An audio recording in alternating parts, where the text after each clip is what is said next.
On peut faire de l'improvisation en thérapie et se connecter constamment avec qu'est-ce qui est important pour la personne.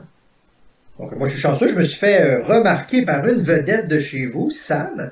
Donc, je vais essayer de répondre à vos questions aujourd'hui. Puis, bien sûr, avec mon titre de psychologue, j'ai certaines obligations qui m'empêchent d'entrer dans le particulier, le vraiment précis pour vous, parce que je ne peux pas vous protéger et vous identifier maintenant. Donc, toutes mes réponses vont se vouloir un peu génériques, là. Donc, même si vous me parlez de votre souffrance personnelle, je vais devoir, pour des raisons légales, faire un peu une twist là, de manière générique. Donc, si vous voulez me poser des questions pour que je puisse y répondre, autant sur Discord que sur Instagram, ben, je vous invite à me poser les questions de manière générique, du genre comment, blablabla, ou qu'est-ce que, blablabla, plutôt que de faire un récit de ben moi, depuis que je suis jeune, ma souffrance, je me suis fait battre. Là, bref, vous comprenez que c'est beaucoup d'exposition de la souffrance. Je voudrais vous protéger. Donc, voilà. OK, super. OK, donc est-ce que déjà il y avait, je sais qu'il y avait des personnes qui avaient déjà des questions à poser. J'en avais fait quelques-unes par rapport au dernier live. Il y avait une personne sur Instagram qui demandait, il y avait beaucoup de gens en fait qui avaient demandé par rapport au moment présent.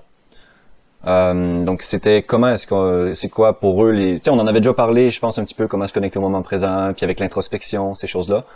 Mais ça restait encore un petit peu flou dans la tête des gens sur la procédure, sur les habitudes, sur peut-être la manière ou je sais pas si on pourrait en reparler un petit peu Comment on fait pour plus. se connecter dans le moment présent? Il y a en partie, puis c'est aussi tout ce que ça englobe, c'est parce que le moment présent, c'est pas juste méditer, il y a plein de choses là, différentes.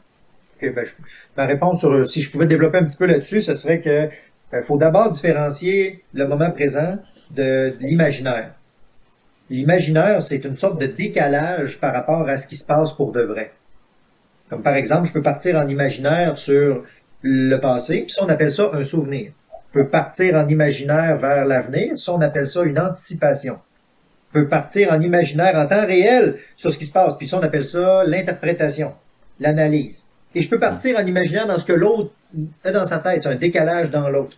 Et dans tous les cas, ce décalage-là, en imaginaire, c'est une grande force, là, c'est formidable. Ça a permis à l'espèce humaine de survivre à l'âge des cavernes. Mais par contre, si c'est une grande capacité qui permet de s'en aller ailleurs que dans les limites du présent, mais parfois, ça va faire en sorte que nos vrais besoins, eux, essentiels, des choses très simples, ben, on fait comme s'éloigner avec notre attention de ce qui était nécessaire. Donc, le moment présent, c'est beaucoup basé sur ce que mon corps ressent dans la biologie. Parce que c'est pas capable d'aller ailleurs, ma biologie. Si j'ai faim, là, j'ai faim. Même que j'essaierai de penser, mon corps éprouve un besoin ici et maintenant. Donc, le chemin royal, si vous voulez revenir dans le moment présent, on peut pas rester d'ailleurs dans le moment présent, mais si vous voulez y revenir, c'est de demander à vos sensations corporelles. Comment je me sens, là? Physiquement, à premier degré, là. Mon corps, qu'est-ce qu'il vit présentement? Je m'appelle Stéphanie. On s'est jamais rencontrés, mais enchantée. Je m'appelle Stéphanie et je voulais savoir comment tu pourrais gérer vraiment comment qu'on peut dire ça?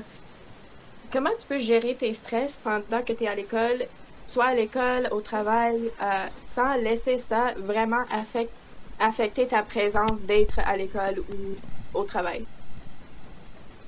Ouais, la réponse spontanée qui me vient, ce serait celle de pas s'opposer à son stress, mais plutôt d'y laisser jouer son vrai rôle. Parce que si je résiste contre mon stress, je veux pas que ça paraisse. Je veux pas être stressé à l'école. Je veux pas. Ben, quand je dis je ne veux pas quelque chose, donc je mets une barrière, ça génère à l'intérieur de soi un message qui dit, tu sais l'expérience qui est en train de se dérouler présentement, j'en veux pas. Donc ça augmente le stress, l'hormone de stress dans mon corps. Donc, une des premières choses, si on veut bien s'occuper de son stress, c'est de ne pas s'opposer à son stress. D'y laisser jouer son rôle, ça veut dire vérifie s'il y en a un danger pour de vrai, ici et maintenant. Est-ce que quelqu'un qui te crie après pour de vrai? Parce que si quelqu'un te crie après ou te menace, tant mieux si tu es stressé, ça va te sauver la vie. Mais s'il n'y a personne qui te crie après, que personne te menace, puis que tu es allé à la salle de bain ou que tu as bu de l'eau, que tu as suffisamment mangé, bref, que dans la réalité, tout va bien, que tu es quand même très stressé à l'intérieur de toi, ben là, tu pourrais dire, ben voyons, là, OK, c'est pas un problème externe, c'est un problème plutôt de faire la paix avec soi à l'intérieur. Donc moi, je suis beaucoup centré sur cette idée-là ne faut pas s'opposer à son stress, à son anxiété, sinon on l'amplifie. C'est ça. C'est ça parce que j'ai pas allé à l'école aujourd'hui justement à cause de ça. J'étais vraiment stressée, j'étais pas capable. Fait que oui, c'est ça. Je voulais savoir, like, comment qu'on peut chercher à l'intérieur ce qu'on a besoin quand on est dans une période très stressée, like stress augmenté au maximum. Ouais. Dans ce moment-là, il faut dépenser l'hormone de stress. On pourrait se dire qu'être très stressé, c'est une réaction animalière. Tu sais, c'est la partie de moi qui est un animal, là, tu sais, qui reçoit beaucoup d'hormones de stress. Donc, il ne faut pas chercher dans des théories philosophiques pour s'occuper du stress quand il est très fort. C'est une condition biologique.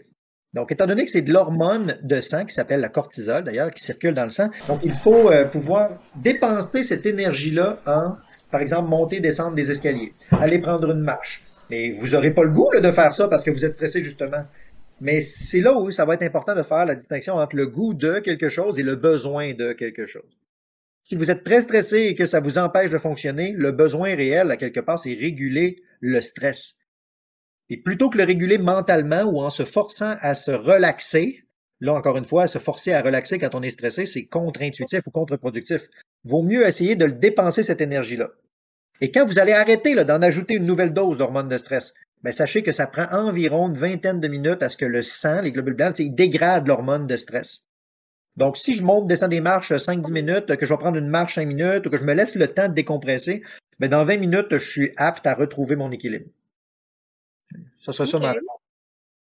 OK. Et qu'est-ce que tu conseilles quand c'est un sentiment qui est là, qui est présent dès que tu ouvres tes yeux dans le matin? Like, t'es déjà encore dans ton lit, t'as pas bougé, puis t'as pas envie de bouger. Que conseilles-tu quand ça arrive comme dès que tu ouvres tes yeux? OK. Ben, il y a plusieurs choses à faire, mais en général, moi, je recommande aux gens d'inonder leur corps de présence. Ça veut dire qu'il faut seulement passer un peu de temps avec soi-même. C'est comme si j'invite les personnes à dire, ah, ouais, là, je suis vraiment stressé, là, puis où que je le ressens dans mon corps? C'est quoi mon niveau d'énergie réel? Est-ce que je dois me lever rapidement ou est-ce que je peux m'étirer un peu dans mon lit? Puis seulement de se donner de l'attention à soi-même, c'est déjà une partie de la solution.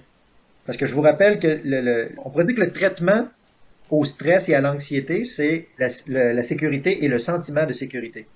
Ben, pour générer là, ça, le sentiment de sécurité chez un enfant qui fait une crise, ben, l'enfant, lui, a besoin de recevoir de l'attention du parent et des soins.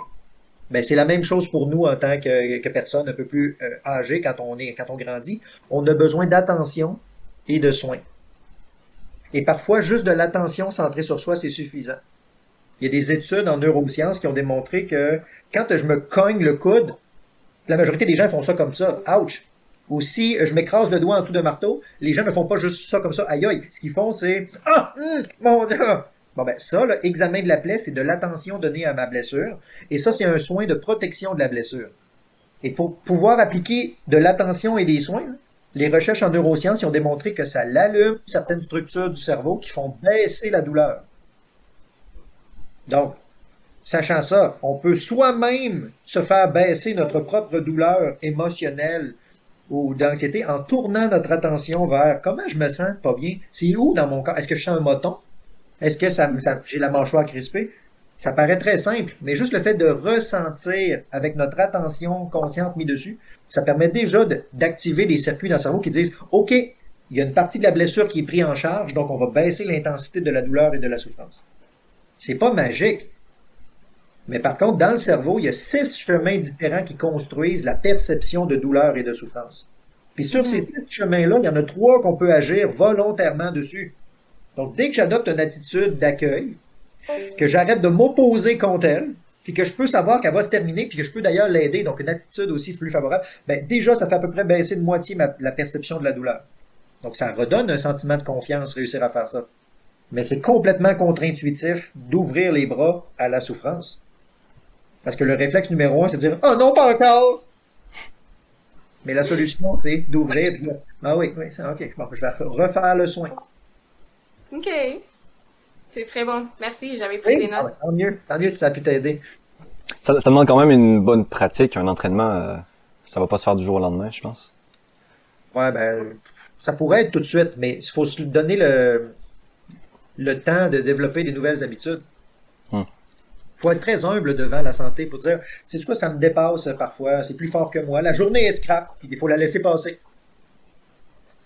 Mais ce qui est merveilleux avec le moment présent, et je vais vous dire un secret, c'est qu'ils en font constamment des nouveaux. Donc, on peut miser sur le fait qu'il va y avoir une régulation possible, et même si votre journée est scrap, même si votre semaine est scrap, même si vous avez l'impression que votre vie est scrap en entière, c'est une illusion parce que faut juste repartir un peu la mécanique de refaire des ressources et vous allez mieux réfléchir. Les ressources, là, c'est le sentiment de sécurité. Si je suis pas en sécurité, le cerveau, il va s'adapter puis il va dire, on s'en fout de la réflexion, c'est l'heure de survivre, je ne suis pas en sécurité. Donc, c'est pour ça que l'importance de constamment revenir à soi et dire, attends, c'est quoi mon vrai besoin présentement? Et dès qu'on s'occupe des vrais besoins, autant d'apprécier les belles choses que de s'occuper des pas belles choses, de les faire passer, ben là, on apprend à être fort et on apprend aussi à être faible. C'est correct d'être vulnérable. Je ne suis pas que vulnérable. J'ai aussi des forces. Mais quand on peut se promener dans les deux, on n'est plus jamais pris. Moi, présentement, je suis très imparfait là, dans ma manière de présenter les choses. Je suis très imparfait dans mon décor en arrière, donc on pourrait dire que je suis vulnérable. Je suis pas très compétent dans maîtriser l'interface Discord non plus, puis les lives Instagram. Mais est-ce que je suis en mesure d'accepter cette vulnérabilité-là? Oui. Donc, ça vient de me libérer intérieurement. Ça ne veut pas dire que je suis sans stress et que je suis parfaitement calme. Au contraire. Donc, il y a une partie de mon sentiment de sécurité que je remets entre les mains parce que je connais Sam un peu. Donc, je lui ai confié un peu une partie de mon sentiment de sécurité. Puis s'il honore mon sentiment de sécurité, à quelque part, ça renforce un lien et un contact dans la réalité. Donc, on pourrait dire que c'est comme ça qu'on construit le sentiment de sécurité. On fait des tests, mais on ne s'abandonne pas soi-même. On partage, mais on ne s'abandonne pas. Voilà. Ouais. Il y a plein de choses importantes là, que tu as mentionnées, parce que avec l'observation puis le moment présent, là, tu t'as mentionné aussi le fait d'accepter. Donc ça doit venir avec, dans le fond, si on veut que ça se passe oui, mais une des choses difficiles avec l'acceptation, c'est qu'il y a beaucoup de gens qui le confondent entre accepter les faits externes puis accepter qui je suis. Ça, l'acceptation de soi. On regarde la célèbre figure du deuil. Souvent, les gens voient que dans le deuil, c'est des vieilles théories des années 90. Ça. Il y a comme 5-6 étapes, là, puis qu'on remonte qui se terminent par l'acceptation. Mais en réalité, ils sont toutes mélangées, ces étapes-là, là, avant l'acceptation. C'est des méthodes de résistance je teste, mettons, le choc, je suis sous choc, ou je suis en déni, ou je suis en train de me victimiser, j'essaie de marchander quelque chose, ou j'essaie d'être en colère. Mais dans tous les cas, c'est des méthodes de résistance contre la réalité. Et dès qu'on se dirige vers un peu plus de réalisme, on fait de l'acceptation de soi. C'est vrai que ça m'a blessé le décès d'une personne, ou c'est vrai que ça m'a blessé... Dès que je fais de l'acceptation de soi, le deuil peut se résoudre. Et on peut entrer dans la résilience, développer plus de valeur encore qu'avant la blessure.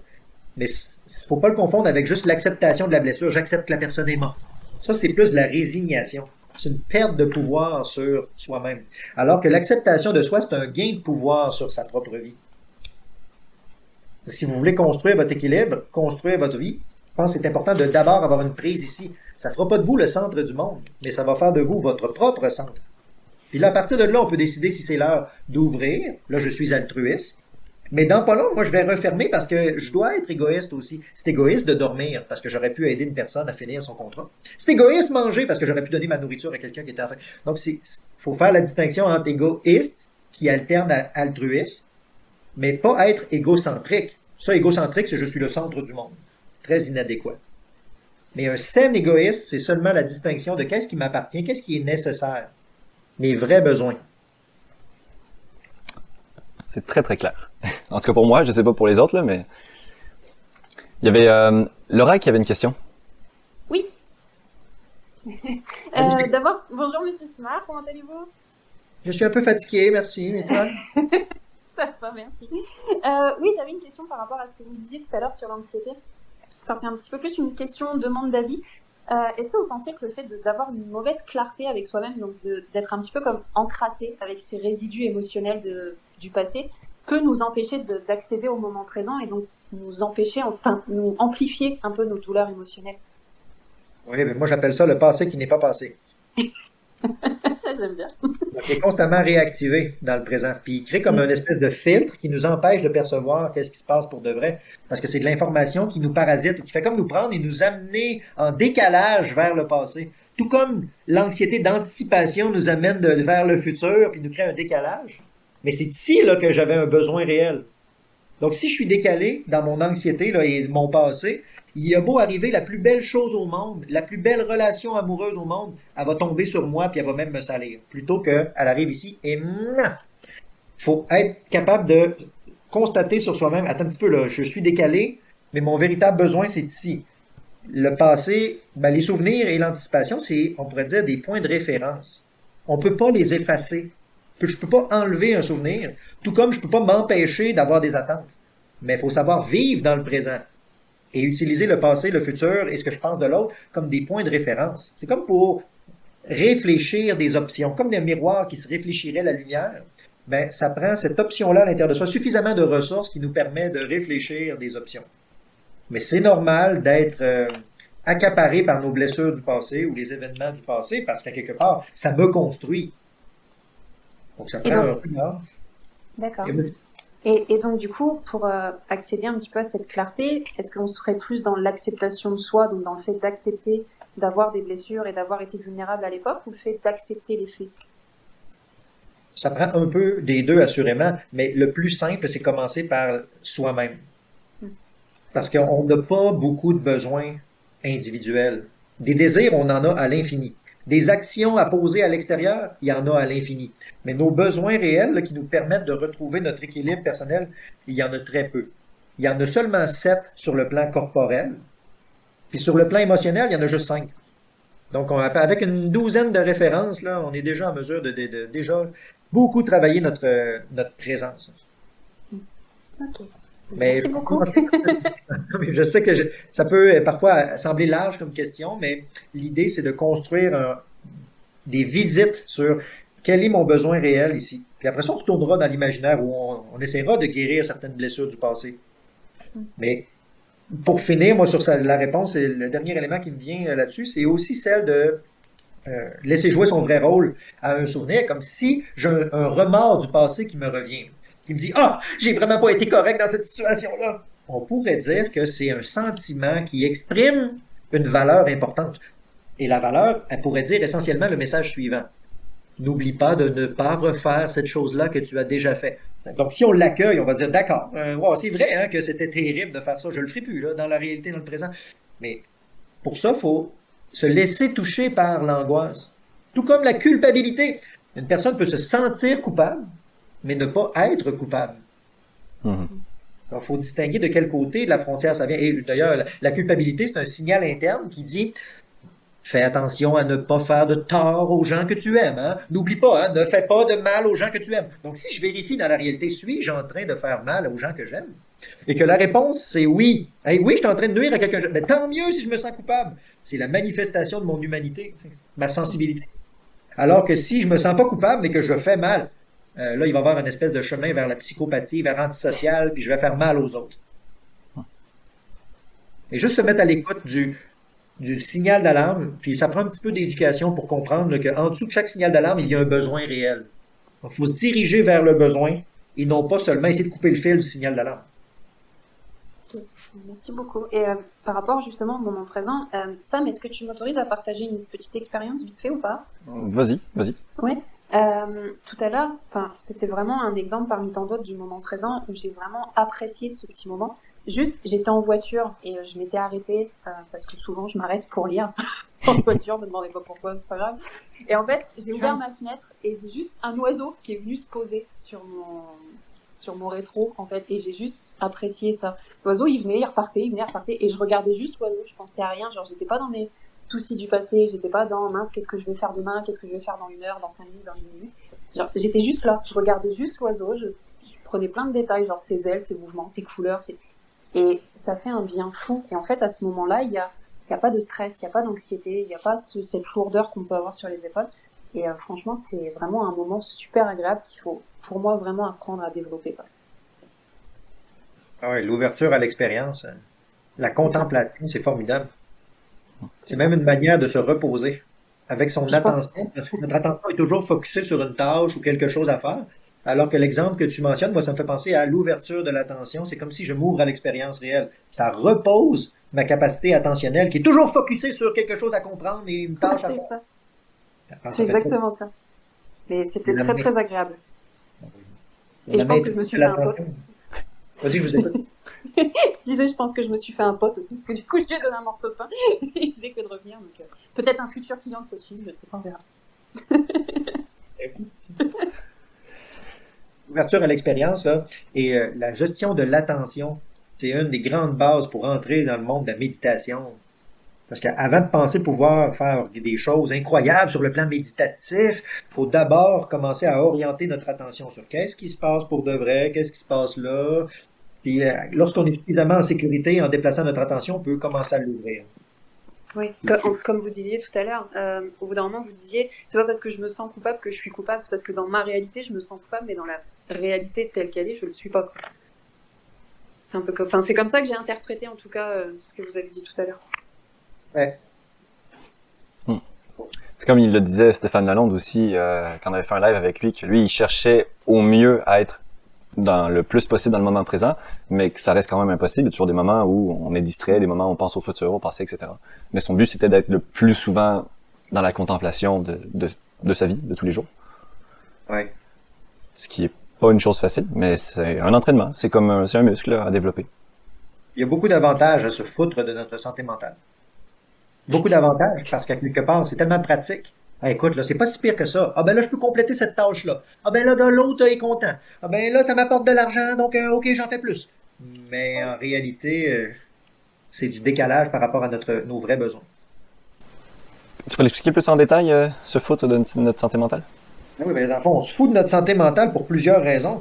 En allant chercher des avantages secondaires pratico-pratiques ou en faisant plaisir aux autres, ou bref, c'est la recherche d'une plus-value ailleurs que dans ici, c'était quoi mon vrai besoin.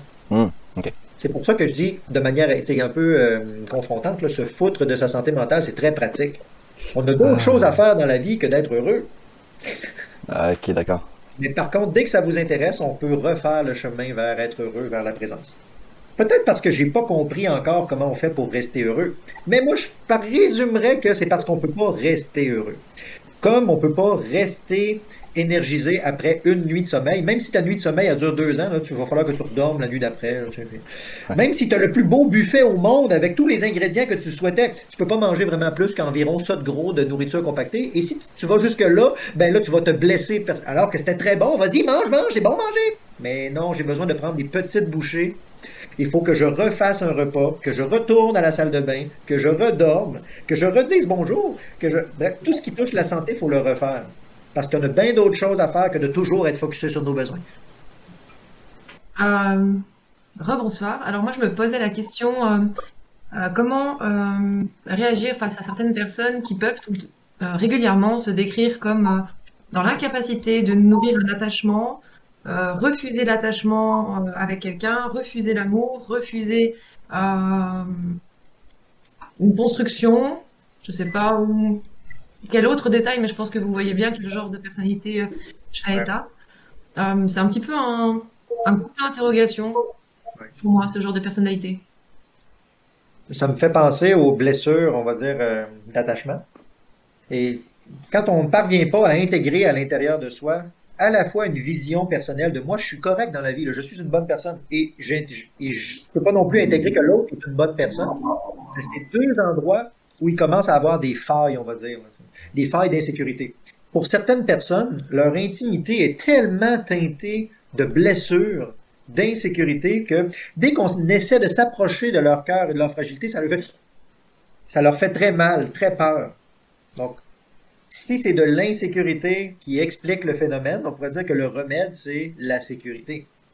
Mais par contre, il y a des gens qui vont préférer le contrôle plutôt que de développer la sécurité. Le contrôle, ça peut être de contre-attaquer, de faire mal à une personne pour pas se faire mal. Ça peut être de fuir. Ça peut être de figer, se soumettre et de dire toujours « Oh, et comme tu veux, là. » Mais en réalité, je suis déjà parti. Donc, le contrôle, c'est surtout une stratégie qui est faite pour ne pas ressentir. Alors que on a besoin de ressentir pour pouvoir développer le sentiment de sécurité réel. Il y a beaucoup de gens qui vont refuser d'aller dans cette trajectoire-là et qui, pour eux, ça fait aucun sens développer leur sentiment de sécurité, apprendre à connaître qu'est-ce qui est une menace, qu'est-ce qui n'est pas une menace. Donc, moi, je crois que si on est face à une personne qui ne veut pas s'engager, qui est une personne qui refuse de tisser quelque chose à long terme, ben, premièrement, est-ce que ça l'intéresse intellectuellement? Et si ça l'intéresse intellectuellement, mais qu'elle n'y arrive pas émotionnellement, ben, on va travailler le sentiment de sécurité. Puis on va utiliser les mêmes techniques qu'on utiliserait pour appâter un ours blessé dans une grotte. On va pas rentrer dans la grotte d'un ours avec une patte arrachée pour le caresser et lui dire « Oh, pauvre petit ours, laisse-moi m'occuper de toi. Il va nous manger à la face, il va nous tuer. » Donc, ce qu'il faut faire, c'est lancer un steak sur le bord de la grotte et le laisser s'approcher quand il va être prêt pour prendre le... Puis il retourne dans sa grotte. Donc, ça prend des appâts émotionnels, satisfaisants, mais pas trop, ni trop gros, ni trop faibles. Il faut laisser le temps d'apprivoiser le rythme. Apprivoiser une personne blessée, ça demande un doigté incroyable. Oui. Et ça ne devrait pas être le mandat d'un conjoint ou d'une conjointe, par exemple. Parfois, c'est le thérapeute qui parvient à faire ça. Et même des thérapeutes qui ne parviendront pas à le faire parce que la personne est tellement blessée. De toute façon, la personne, c'est elle-même qui doit être moteur pour nettoyer ses blessures. Hein. Si elle veut les laisser béantes, de se vider de son sang, ben, c'est elle qui est responsable de ça. Hein. Oui, parce qu'on ne peut pas forcer une personne à être heureuse. C'est vraiment une décision personnelle. On n'est pas obligé d'être heureux. Ouais. Il y a un excellent documentaire qui s'appelle J'ai décidé d'être heureux, qui a été tourné à Nice, je crois, en 2006, et qui est disponible sur YouTube. Là. Il y a 4 sections. C'est les émissions, c'est chaque 2 semaines où ils font passer plein d'exercices scientifiquement prouvés pour l'augmentation du bonheur. Là. Mais on voit comment certaines personnes vont choisir d'être heureux, vont s'engager dans l'activité pour essayer de tirer un apprentissage, puis d'autres personnes refusent l'exercice, donc refusent l'apprentissage également qui va avec.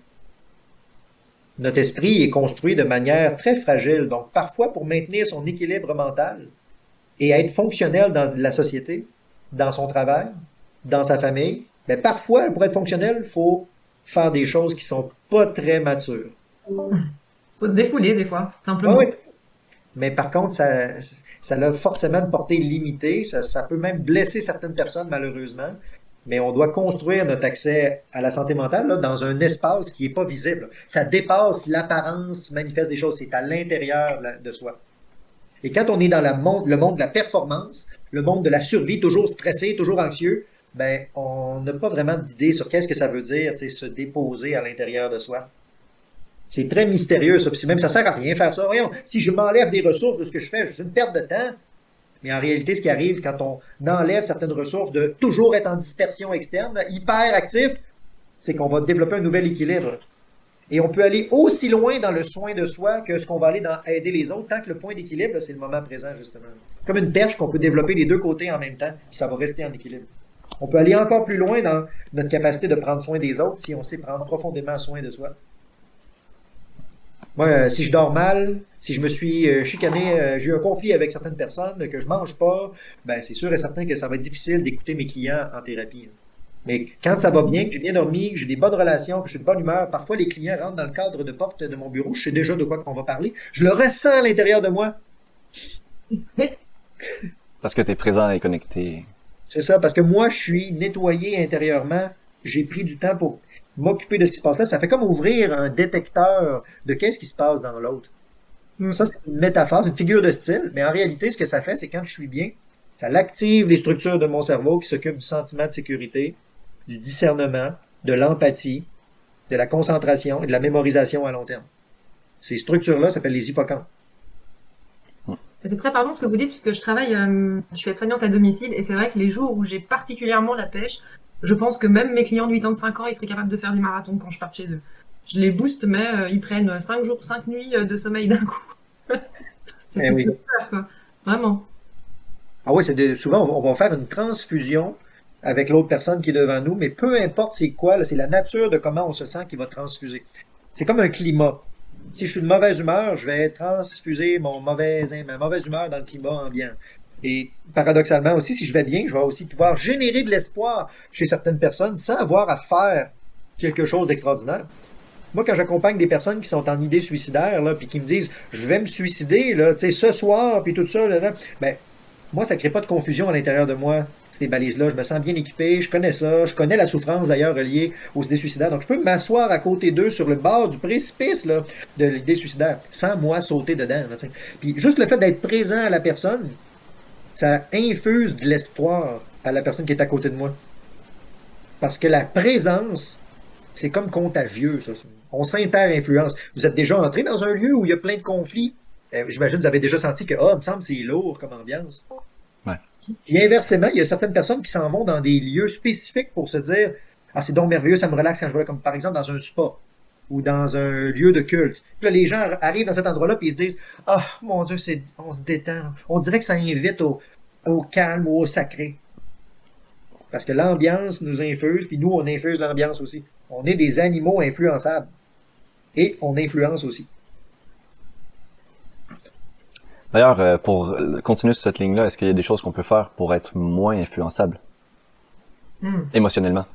Ça prend une bonne connaissance de ses frontières. Une bonne connaissance de soi.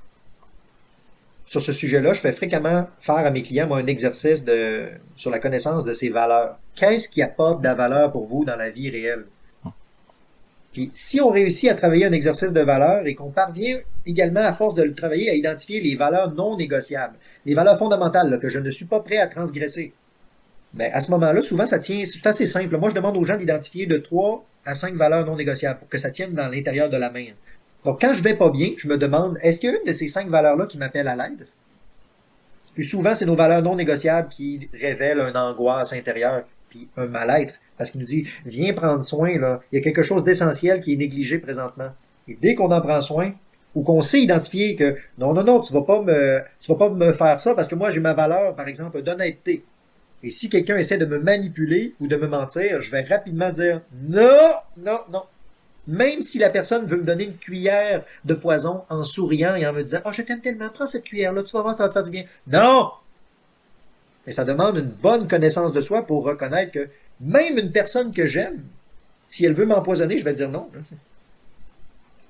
J'ai un collègue un jour qui me proposait un truc. Un collègue psychologue m'a dit, il y a un client là qu'on voit en commun, il me dit quelque chose par rapport à toi en rencontre, là. Ça pourrait beaucoup t'aider, là, je vais te le dire, parce que sinon ça pourrait te nuire là, si tu continues à faire ça. Et le client, là, moi je sens à l'intérieur de moi, ça monte, là, le beurre, puis le collant. Là, j'ai dit non, stop. Je disais, si le client a quelque chose à régler avec moi, il faudrait que ce soit lui qui m'en parle.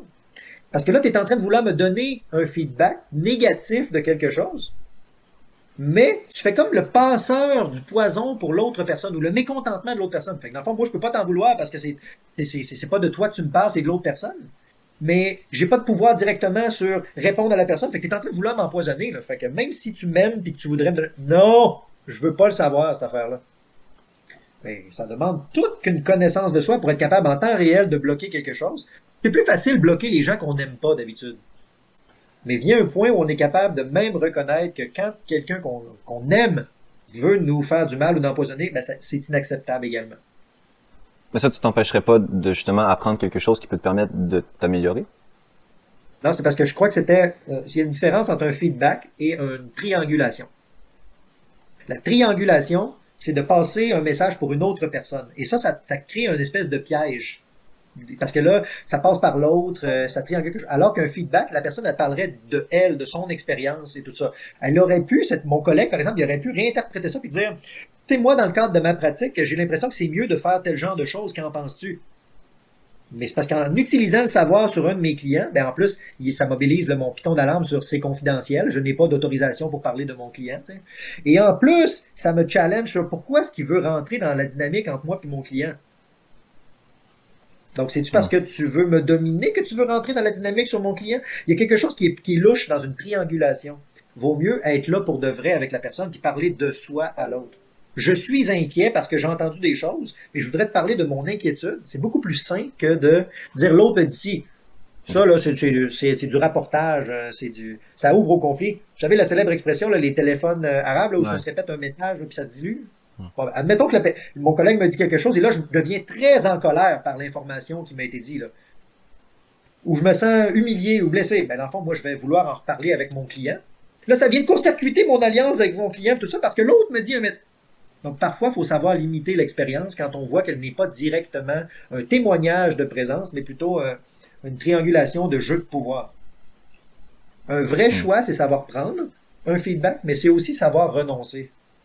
Si je ne sais pas dire non, puis que je dis toujours oui, je vais me faire remplir de toutes sortes de choses qui, au final, ne me correspondent pas. OK. Donc, moi, ma philosophie là-dessus, ce serait de faire un tri. D'être dans la présence, dans la vérité, puis la bienveillance. Ouais. Il y a Laura qui dit, elle dit, utilisez le tamis de Socrate. Donc, est-ce que c'est bon, est-ce que c'est vrai ou est-ce que c'est utile?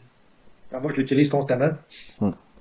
Ben, c'est pas le tamis d'ailleurs, c'est les paliers de Socrate. Hein. Okay. C'est que Socrate, c'est les paliers de l'aqueduc.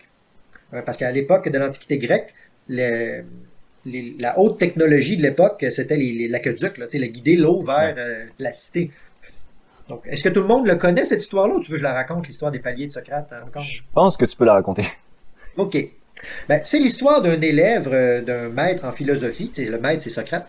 Donc, l'élève se dit, je vais aller voir mon maître en haut de la colline pour lui demander quelque chose, un conseil. Il monte en haut et dit, maître, comment on fait pour savoir si on dit ou on fait quelque chose dans la vie?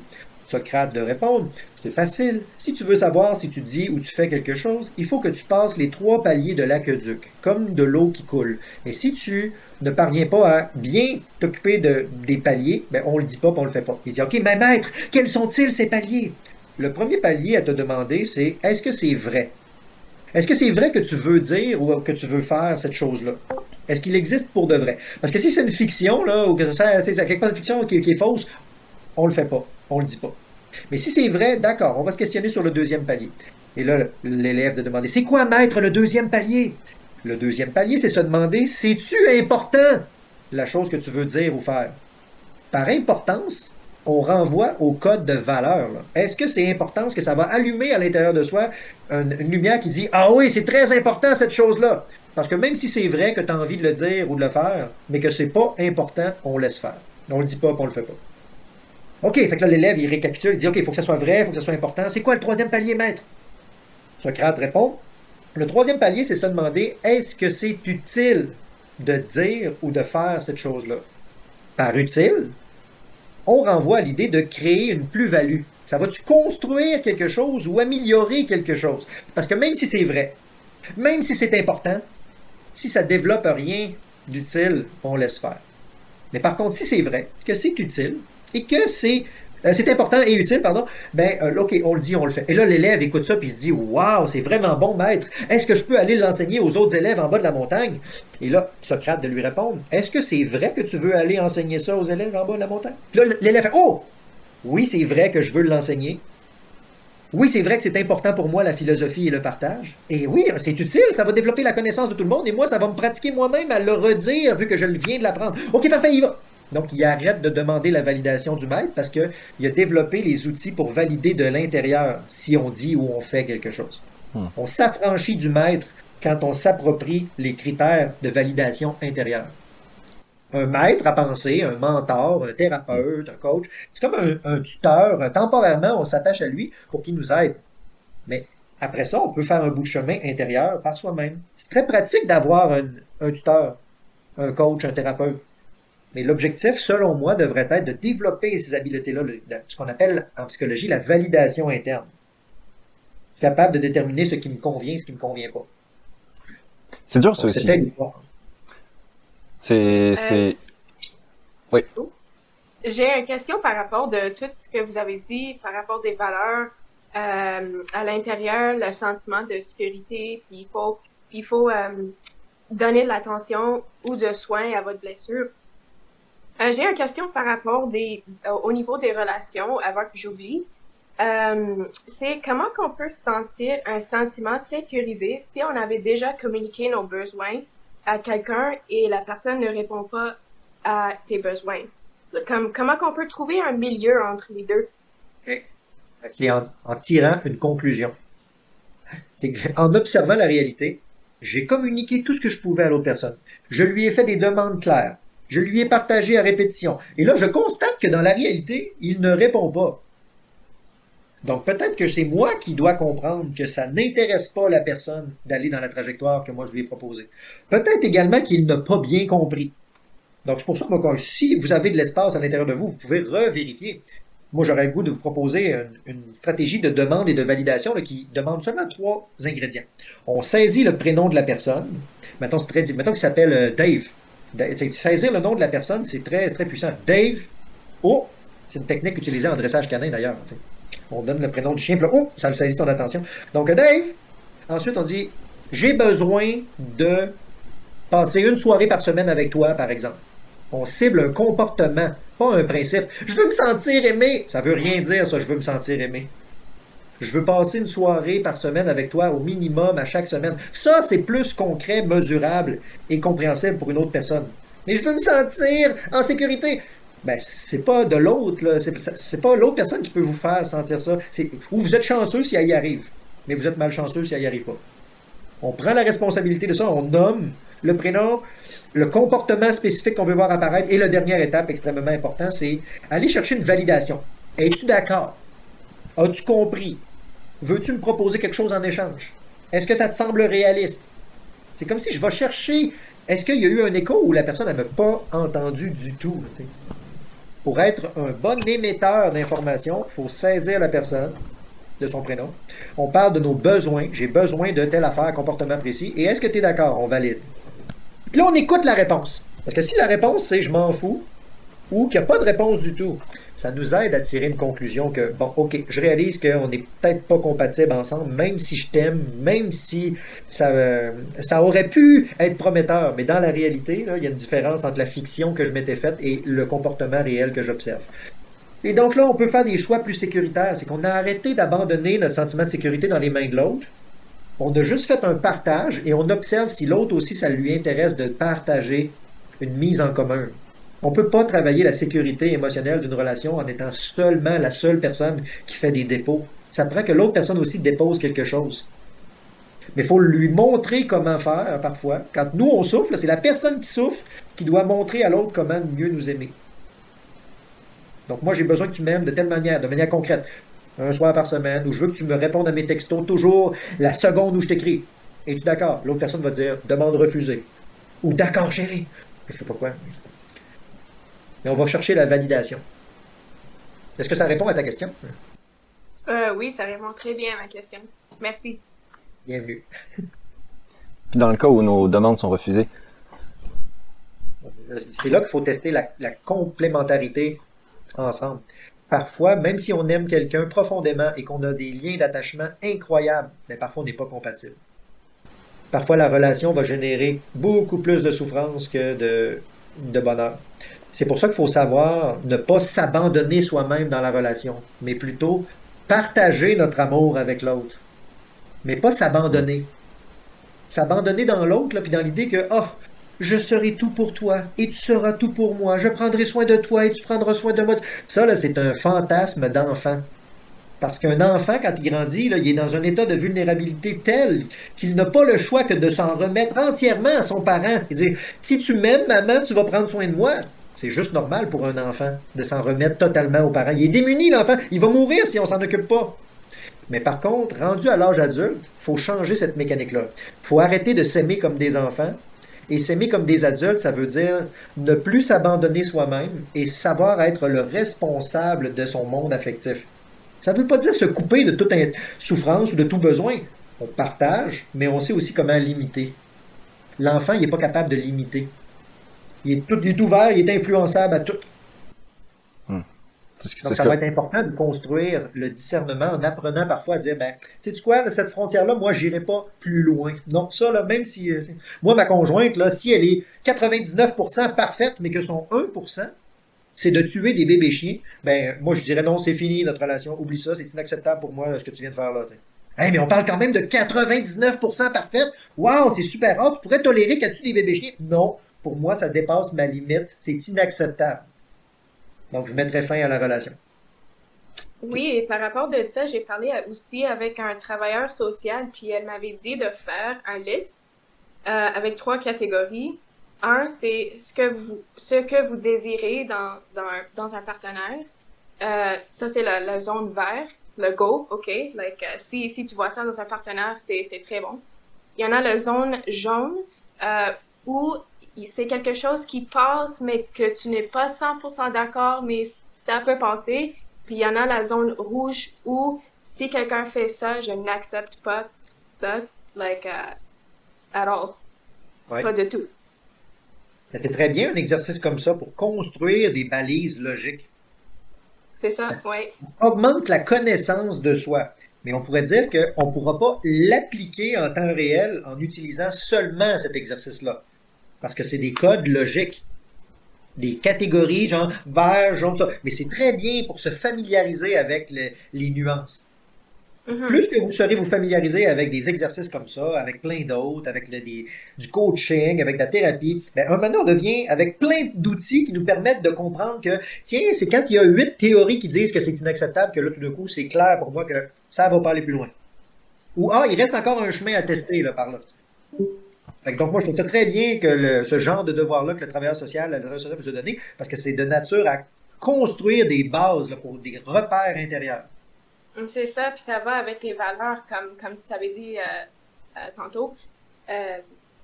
Et oui, c'est vraiment une activité où on peut se reconnaître nos valeurs, où on peut trouver nos limites. Est-ce que ça passe? Est-ce que ça passe mes limites? Tout ça. Ouais. Mais tu disais que c'était pas assez dans la mise en pratique. On va être inondé par des émotions là, dans la pratique. Donc, ça prend également des repères ou d'autres exercices qui vont, eux, par contre, décrire qu'est-ce qui se passe sur le plan affectif. Ça, c'était des repères, on va dire, intellectuels, des catégories bien faites. Puis, un genre de repère affectif, ça pourrait être de mesurer, présentement, quand la personne me parle, est-ce que mon corps me dit ou il me dit parce que ce n'est pas capable de mentir, ça, ma réaction corporelle. Dans mon cœur, là, est-ce que ça fait une boule qui fait comme ou est-ce que ça ouvre, ça s'épanouit? La tête, les théories, le discours logique, c'est capable d'inventer des mensonges et de se faire mentir aussi. Alors que si on porte une écoute à notre cœur, à notre corps, c'est pas capable de mentir. L'effet de contraction, de je me sens pas bien, puis l'effet d'expansion de ça fait donc ça me libère. Donc, c'est bien d'avoir des idées claires, de savoir mes objectifs, qu'est-ce qui est inacceptable, tout ça. Et si on ajoutait à ça aussi un petit check-up de est-ce que c'est en accord, la théorie, là, mon verre, est-ce qu'il est en accord avec pour de vrai, dans la réalité, je me sens avec la personne. Parce que même si la personne est parfaite dans le verre, dans tous les critères d'ouverture, de dire waouh, c'est le conjoint parfait, mais que quand je suis avec lui, je me sens rabaissé, ça serait mieux d'écouter ce critère-là. Parce qu'il ne sait pas mentir, celui-là. Mais il sait pas mentir, mais comment est-ce qu'on fait quand, on va dire que je me mets dans une situation où c'est adapté à ce qui est réellement bon pour moi dans le fond, mais que j'ai une blessure de mon passé qui fait que je me sens mal? On pourrait dire que si tu as des doutes, si tu es dans la confusion, si tu ne sais pas trop, c'est-tu moi, c'est-tu l'autre qui doit être... Bon, ça, c'est l'heure de fermer les portes. Fermer les portes temporairement pour se ressourcer, là, pour refaire un peu de ressources en discernement. La confusion, ça veut juste dire qu'il n'y a plus de frontières claires là, entre ce qui m'appartient, ce qui m'appartient pas, ce que l'autre pense, tout ça. Donc, la solution à refaire des frontières, c'est s'autoriser à dire « je reviens tout à l'heure ». Puis on ferme la porte. Puis on peut le faire en même temps qu'on est en présence l'un avec l'autre. C'est comme si on tourne notre regard vers nous-mêmes. Comme là, moi, présentement, je me dis « attends, là, je suis plus sûr à quelle heure c'est mon prochain rendez-vous ». Là, ça va me perturber pendant l'échange de communication si j'ai un client Skype que je suis en train de manquer la rencontre. Donc, ce que je vais faire, c'est que je vais parler de ça et je vais me demander aux gens d'être patients 2 secondes. Je vais aller vérifier. On pourrait dire que là, je suis égoïste présentement parce que je prends soin de mon besoin à moi d'aller vérifier quelque chose. Mais je refais mes ressources de discernement présentement. Et vous voyez, gars, c'est fini. Là, j'ai vérifié. Ça va, j'ai pas de rencontre là. Je viens en temps réel de refaire ma ressource, de chasser la confusion, en prenant action sur moi-même, en arrêtant de faire ce que je voulais faire, puis en m'occupant de ce que j'avais besoin. Ouais. Il y a une grande différence entre ce qu'on aimerait et ce qu'on a besoin. Ça, c'est la nécessité, ce qu'on a besoin. Mais quand Il faut savoir prioriser le besoin. Après, on s'occupera du désir. Et puis après, il y a... Vas-y, Sam. Dans la situation où la personne a pas de confusion, c'est qu'elle est persuadée que, tu sais, vraiment, c'est un mauvais sentiment, mais qu'elle est juste pas elle a pas conscientisé le fait que le sentiment est dû à une blessure. Même si la solution, une fois que la blessure serait guérie, peut-être que la situation serait parfaite. C'est juste que là, c'est la blessure qui fait le. Mettons une autre personne. Mettons que toi, tu le vois, que cette personne-là, elle. C'est que, t'expliquais, tu disais qu'il fallait qu'on s'écoute, tu sais, qu'on observe là, comment on se sent dans une situation. Mais si la situation, on se sent mal seulement à cause d'une blessure et non à cause de la situation en tant que telle. Dans ce cas-là, on peut juste se laisser souffrir. Parce qu'on ne peut pas résoudre tous les problèmes en étant dans le plaisir. Parfois, il faut se laisser souffrir, c'est-à-dire savoir se laisser être déçu, savoir se laisser être frustré. Parfois, on n'a pas besoin de solutionner tout dans la gratification puis d'être satisfait. Regardez la tristesse. Si je suis triste, c'est que j'ai vécu une perte de quelque chose qui était importante. D'accord, je vais vivre la tristesse. Puis c'est vrai que c'était une perte importante. Est-ce qu'il y a quelque chose que je peux récupérer? Là, si c'est, je peux pas récupérer le temps passé avec cette personne-là. OK, je me laisse traverser par la tristesse. Mais c'est pas agréable là, quand je fais ça. Mais si je vois que l'autre personne est dans la confusion, que l'autre personne est tombée dans une de ses blessures, puis elle s'en rend pas compte, à ce moment-là, on pourrait dire que ça marchera pas de la raisonner avec des arguments logiques. Mettons dire à une personne qui est en détresse, mais voyons, reviens-en, là, arrête de pleurer, là, tu t'as assez pleuré, là. C'est ton passé, ça, reviens-en, arrête, là, ça n'a pas rapport avec le présent. Mais là, la personne, elle va se sentir tellement invalidée émotionnellement que ça va amplifier sa souffrance. Ou elle va se déconnecter de l'émotion. Mais si vous voulez l'aider à refaire ses ressources, il faut que temporairement, vous preniez un peu un rôle de parent, coach, mentor. Puis c'est injuste parce que peut-être que vous n'aviez pas envie de faire ça avec cette personne-là à ce moment-là. Mais tout comme un parent, il se demande pas sur est-ce que j'ai envie d'aller alimenter mon enfant? Ou plutôt, il se demande plutôt est-ce que c'est l'heure d'aller alimenter mon enfant? Ou est-ce qu'il a besoin, mon enfant? Il se demande pas s'il a envie ou si c'est plaisant. Parce que sinon, on laverait jamais un enfant qui fait caca et qui fait pipi, etc. Il faut plutôt se demander, est-ce que c'est l'heure de devenir la personne qui va protéger et soigner? Et là, on peut aider une personne en crise ou une personne qui est sous le coup de ses blessures du passé, juste en lui donnant une espèce de contenant avec notre attention. Je suis présent à la personne, puis là, je vais essayer de la valider ou de l'aider. Puis ça pourrait se faire en disant des mots comme « OK, ça a l'air à faire très mal aujourd'hui. Je pense que tu as dépassé ta propre limite. Tu as vraiment de l'air tanné. » Le but, c'est d'obtenir un « oui » de la personne. Et dès que la personne dit « Oui, je suis tanné. Oui, je suis fatigué, là, puis je suis carré. » Dès qu'elle va dire « oui », elle est en train déjà de s'ouvrir un peu plus à l'expérience réelle ici et maintenant. Donc, elle va refaire sa ressource. C'est la technique numéro 1 des négociateurs professionnels qui supervisent des hold-up de banque. Ils vont demander au ravisseur « Qu'est-ce que vous voulez? » Puis le ravisseur dit « Je veux 1 million, un hélicoptère et tel... » Le négociateur va dire « D'accord, j'ai compris que vous voulez un hélicoptère, 1 million et cette affaire-là. J'ai-tu bien compris? » Là, le ravisseur il dit « Ouais! » Dès qu'on obtient un petit oui, ça favorise l'obtention d'un plus grand oui.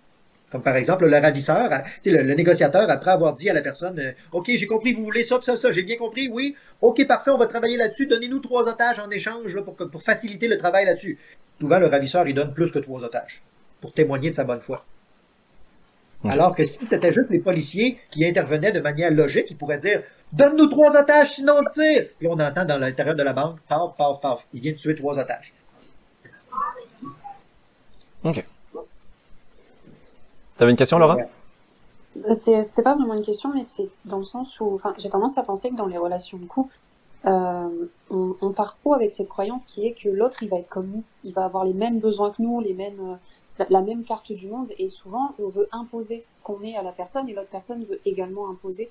Et je pense que la meilleure façon de sortir de ça, c'est vraiment la communication. Pour prendre un exemple, nous, avec mon conjoint, on était toujours en train de se battre, en fait, parce qu'on ne se comprenait pas, on ne s'écoutait pas. Et du moment où on a commencé à vraiment communiquer et à trouver un terrain d'entente, donc à sortir de ma carte du monde, lui sortir de la sienne, et se trouver une nouvelle à deux, là, on a commencé, en fait, à voir les choses beaucoup plus clairement et à avoir une relation beaucoup plus saine.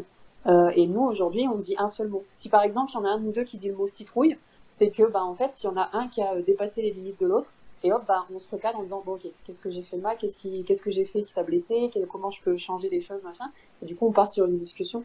Mais j'ai vraiment tendance à penser que, ouais, il faut pas penser que l'autre est comme nous, qu'il a les mêmes besoins que nous, parce que sinon, pour moi, en tout cas, c'est un avis personnel, que la relation, elle est vouée à ne pas aboutir, je pense. Si je peux rebondir là-dessus, moi, je dirais qu'il y a beaucoup de couples qui se présentent en consultation avec moi et qui ont ça comme raison de consultation. Ils croient qu'ils ont des difficultés de communication. Mais rapidement, moi, je les regarde faire en thérapie, je les mets dans certains contextes, puis je constate que ce n'est pas une difficulté de communication qu'ils ont, mais plutôt une difficulté de consensus. Ils n'arrivent pas à tolérer le fait d'être en désaccord. Et parfois, il n'y a pas de solution, de compromis possible dans le milieu là, pour être d'accord ensemble. Donc, il faut apprendre aussi à tolérer la différence de l'autre et à alterner comment on se partage le pouvoir ou le temps de privilège.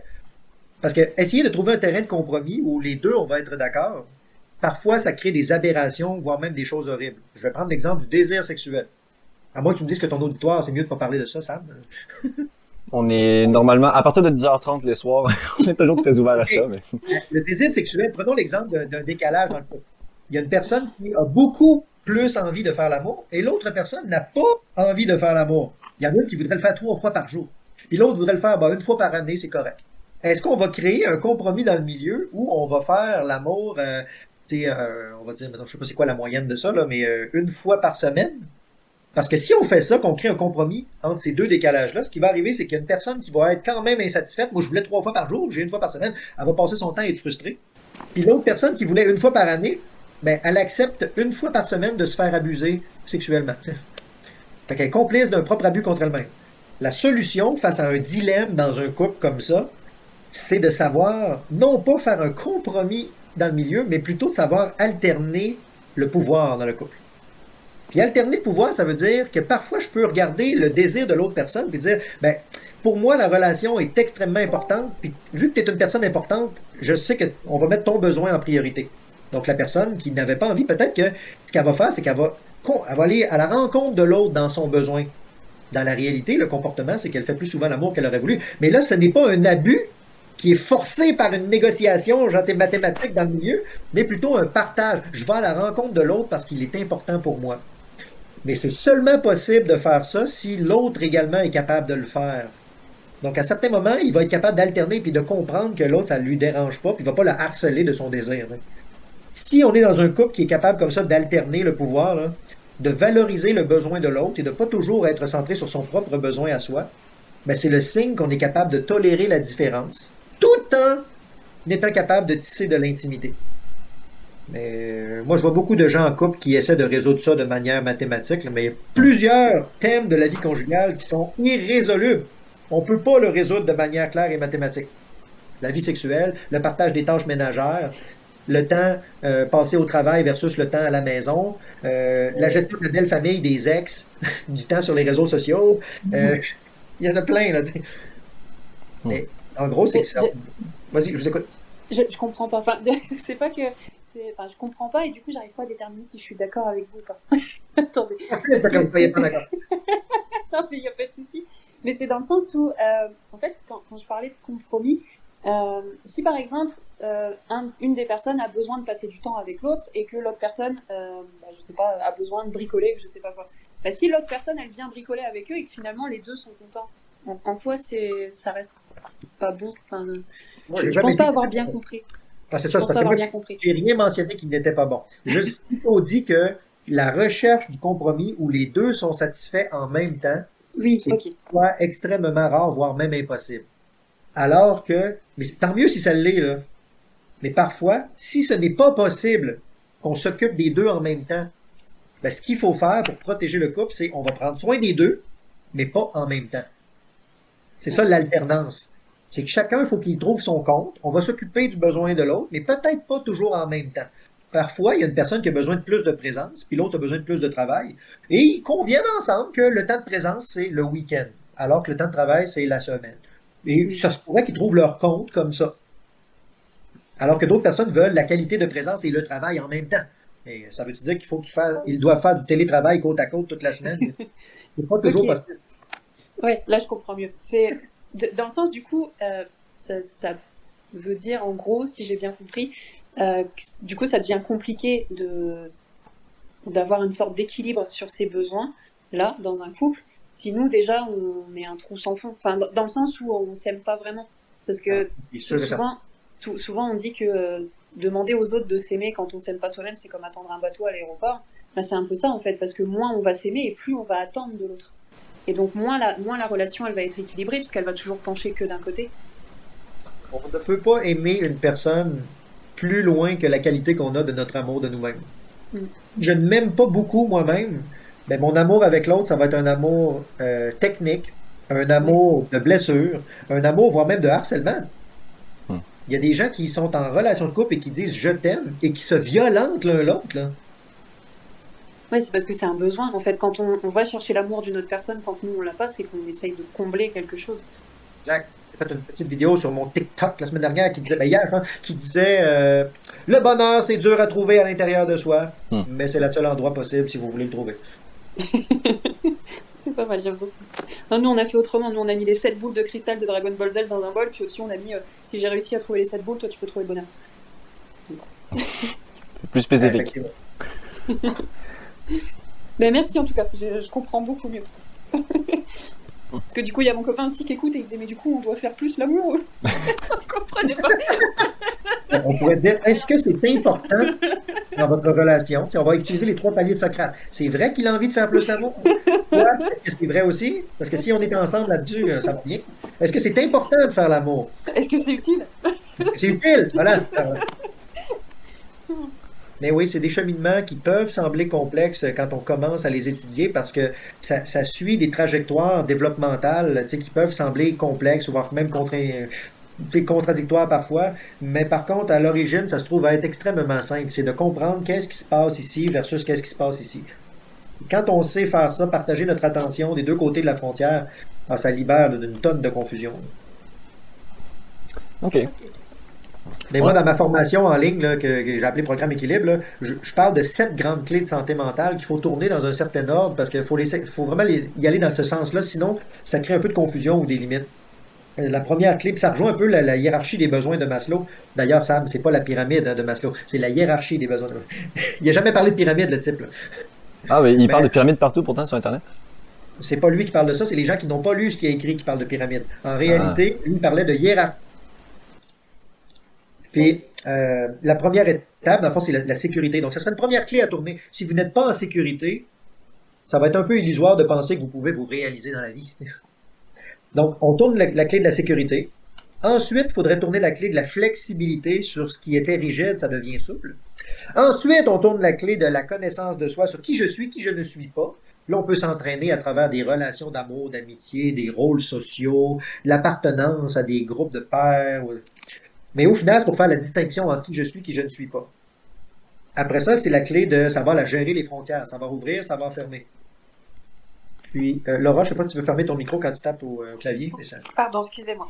Donc, savoir ouvrir et savoir fermer. Et une fois qu'on sait ça, qu'on connaît le pouvoir de la sécurité, de la flexibilité, de la connaissance de soi, de la gestion des frontières, ben là, on peut renoncer à tout ce pouvoir-là pour se diriger de plus en plus vers être disponible à l'expérience. Mais ce bout-là là, de dissolution du pouvoir personnel, pour moi, c'est la dissolution de l'ego. On dissout notre ego seulement lorsqu'on a une bonne maîtrise des autres capacités avant. Les gens qui essaient prématurément de dissoudre leur ego et d'être dans le moment présent, sans avoir d'abord travaillé la sécurité, la flexibilité, la définition de soi, là, ils se font ramasser, là, un peu comme un petit oiseau là, qui sortirait de son nid. Là, ben, la première autre bestiole qui passe à côté, non, part avec le manche. Ça prend des habiletés, ça prend un peu de maturité avant d'abandonner son ego et de se définir par ce qui est présent. Okay. Puis là, c'est là qu'après, il y a des autres clés là, sur la réalisation de soi, c'est jusqu'où je peux aller au maximum. Là, ça me fait un petit peu penser à toi, Sam, vu que je te connais un peu. Là, je trouve que tu es dans une ascension de développement incroyable, tu fais plein de choses super, t'aides la communauté. Donc, c'est une phase d'ascendance super, tu accumules du savoir, tu prends des actions. Puis un jour, il y a une autre étape qui s'appelle l'actualisation de soi. C'est ça la dernière étape de la théorie là, de Maslow. Là. La différence entre la réalisation de soi et l'actualisation de soi, c'est que la réalisation, c'est je vais le plus loin possible. Alors que l'actualisation, c'est je vais au mieux possible. Pas le plus loin, c'est pas le plus, c'est au mieux. Ouais, pour mieux le dire comme ça. Donc l'optimisation, on optimise les choses en fonction de mais quel est le besoin qui m'appelle à l'aide présentement? Ben, c'est ça la compassion également. C'est quelle est l'action juste qui va se poser à travers moi? C'est pas mon ego qui va définir les soins que j'applique, c'est plutôt quelle est l'action juste qui appelle à l'aide. Mais ça crée beaucoup de confusion quand on n'a pas pris le temps de maîtriser son sentiment de sécurité, sa flexibilité, sa connaissance de soi, sa capacité de fermeture et d'ouverture. Donc, si je sais pas faire ça, l'autre personne puis le monde du développement personnel, là, ça devient un véritable enfer. T'en parlais très bien dans ta formation, ça aussi. Tu le décrivais, tout ça. Merci, merci. Comment t'as trouvé ça d'ailleurs, la formation, là, si on en parle un peu? Je l'ai pas encore terminé, mais elle est absolument géniale. C'est ultra clair comment tu décris les choses et moi je la recommande à tout le monde. Elle est super bonne. Ben, tant mieux là, si ça peut parler à certaines personnes. Là, surtout là, je l'ai mis un peu en vrac, là, sans montage, puis sans tu sais, les bandes super là, qui écrivent Docteur Paul Simard, psychologue. Je veux tout faire le montage de ça avec le son, tout ça. Ok. C'est ce qui explique que présentement, le tarif est beaucoup moins élevé que ce qui va devenir à l'avenir. Puis si vous regardez mon lien, j'imagine que tu vas mettre mon arbre de lien en description à quelque part là, dans les publications. Mhm. Ben, les gens pourront retrouver ça là, s'ils regardent mon arbre de lien. Là, tous mes programmes sont indiqués. D'ailleurs, tu avais partagé un lien tantôt, mais il y a notre robot qui t'a empêché de le mettre. Fait que je t'ai donné le rôle qui te permettait de mettre le lien. Fait que tu peux le remettre si tu veux. Oh yeah! Fait que c'est juste si les gens le voulaient. Ouais. Je Puis vais le recopier. il y a Stéphanie qui voulait dire quelque chose. Et après Stéphanie, il y a comme 4 questions là qui sont en suspens dans le chat. Je t'écoute. Vas-y Stéphanie. Ouais, ma question c'est comment qu'on peut savoir ou diriger plus vers les personnes qui sont disponibles émotionnellement? Comment qu'on peut savoir quand on rencontre quelqu'un pour la première fois ou deuxième, troisième fois? Il faut l'être soi-même. OK. On ne peut pas reconnaître à l'extérieur quelque chose que l'on ne porte pas en soi. Comment ça? Ben, c'est que si tu le portes pas à l'intérieur de soi, là, tu le sais pas, toi, mettons, là, que tu es une bonne personne ou comment on fait pour être heureux ou tout ça. Même si cette personne-là se présentait devant toi, tu pourrais même pas la reconnaître parce que tu possèdes pas les codes pour l'identifier. Mhm. C'est que l'esprit humain fonctionne beaucoup par projection. Et même si tu connais vraiment tes besoins, tes valeurs, puis tu rencontres quelqu'un, Ben, c'est peut-être parce que c'est une connaissance intellectuelle et qui manquerait un petit ajout là, de passer de la connaissance théorique à la connaissance pratique. Parce que j'ai beau être le meilleur psychologue au monde, si mais je suis pas le meilleur psychologue au monde, mais mettons que je l'étais, là, puis je passe mes journées à enseigner les théories sur la santé, il est possible que si je les mette pas en pratique, ben, je fasse de la peine à des gens que j'aime, que je bouscule certaines personnes. C'est qu'il y a un écart entre la théorie et la pratique. Et quand il y a de la cohérence entre les deux, ça ouvre comme un détecteur de radar là, qui fait que on va ressentir si l'autre personne est vraiment disponible ou si elle est en train de nous manipuler. mhm. Moi, il y a certaines personnes qui essaient de me manipuler parfois, puis je le nomme. Ils sont pas contents que j'aille démasquer leur jeu de pouvoir. Là. Puis ils m'attaquent encore plus, me disant que je suis pas correct, que non, c'est pas vrai. Mais moi, je sais très bien c'est quoi du chantage affectif. T'sais. Mhm. Mhm. Il y a d'ailleurs le mari d'une ancienne cliente qui m'a appelé en disant ben, elle me dit que vous vouliez me parler. Je dis je ne suis pas en mesure de vous présenter aucune information sur ma clientèle. C'est une réponse générique de psychologue qui n'a pas le formulaire de consentement. T'sais. Puis il dit ouais, mais elle me dit que tu voulais me parler, tu veux pas l'aider? Puis je dis je vais vous répéter ce que je viens de vous dire. Je ne suis pas en mesure de pouvoir vous partager aucune information sur ma clientèle. Comprenez-vous qu'est-ce que je voulais dire? Il dit, voyons, il dit, dans le fond, tu veux pas l'aider, c'est ça que tu dis, là. Fait que je vais être obligé de l'appeler pour lui dire que tu veux pas l'aider. Écoute, là, vas-y, pose-moi des questions sur elle, je vais te répondre, puis tout ça. Il essayait vraiment là, de me manipuler, là, puis de me faire du chantage affectif. Fait que moi, j'y ai redit une troisième fois, je dis, je sais pas si c'est parce que vous ne comprenez pas ma réponse ou que vous essayez de me manipuler. Je sais pas te manipuler, tout ça. Mais sachez que l'appel téléphonique se termine maintenant. Puis là, j'ai raccroché. Ouais, ça retouche sur tes limites. Il faut connaître tes limites. Exact. Puis en pratique, là, comme vous voyez, je l'ai défendu en temps réel. Ça m'a surpris, moi, de me faire une tentative de manipulation comme ça là, par une personne. Mais je connais ma limite. J'ai été capable de la protéger en pratique pour de vrai. Pas seulement me sentir mal, mais accepter d'aller dans le comportement de la personne qui voulait me manipuler. Il y a eu la cohérence entre ma théorie et ma pratique. OK. Mais c'est que je faisais confiance à comment je me sentais, parce que dès que la personne elle essaie de manipuler, je me sens avec une boule dans le ventre, là, puis je me sens pas bien. Là, donc, déjà là, moi, ça me dit, ah, même si la personne me dit, ah oui, je veux t'aider, là, je veux te dire l'information, puis je suis ouvert à te dire des choses sur elle si tu veux. Mon ressenti il me disait très bien que ça n'a pas rapport à ce qui se passe là. Puis la personne, elle écoute pas quand je lui demande de respecter ma limite. Donc, pour moi, c'est clair que c'est de la manipulation. Ouais, c'est des drapeaux rouges aussi. Oui, et en amour, ça va être très difficile de réussir à faire ça parce que on a tendance à vouloir donc s'approcher de l'autre, à s'abandonner dans les yeux de l'autre. C'est pour ça que tout à l'heure, je parlais que dans l'amour, on va dire sécuritaire, mature, faut pas s'abandonner dans l'autre, mais plutôt partager avec l'autre. Savoir s'aimer, non pas comme deux enfants qui se confient la responsabilité de l'autre, mais plutôt s'aimer comme deux adultes qui sont chacun responsables. Ben ça permet de détecter. Quand on est responsable de notre vie, là, on le détecte très bien qui est mature et immature. Est-ce que ça répond à ta question? Oui, oui, tellement oui. Merci. OK. Donc là, on va aller dans les questions qu'il y avait eu. Donc là, ça remonte un petit peu plus loin, là. C'était il y a, quasiment 1 heure. C'était Laura qui demandait, c'est quoi la bonne façon d'agir, le schéma à appliquer lorsqu'une personne a des idées noires? Donc, comment agir quand une personne a des idées noires? Oui, c'est ça. C'est, dans le fond, on disait, c'est quoi le schéma à appliquer? Ben, le schéma, je pense pas qu'il y ait vraiment un schéma.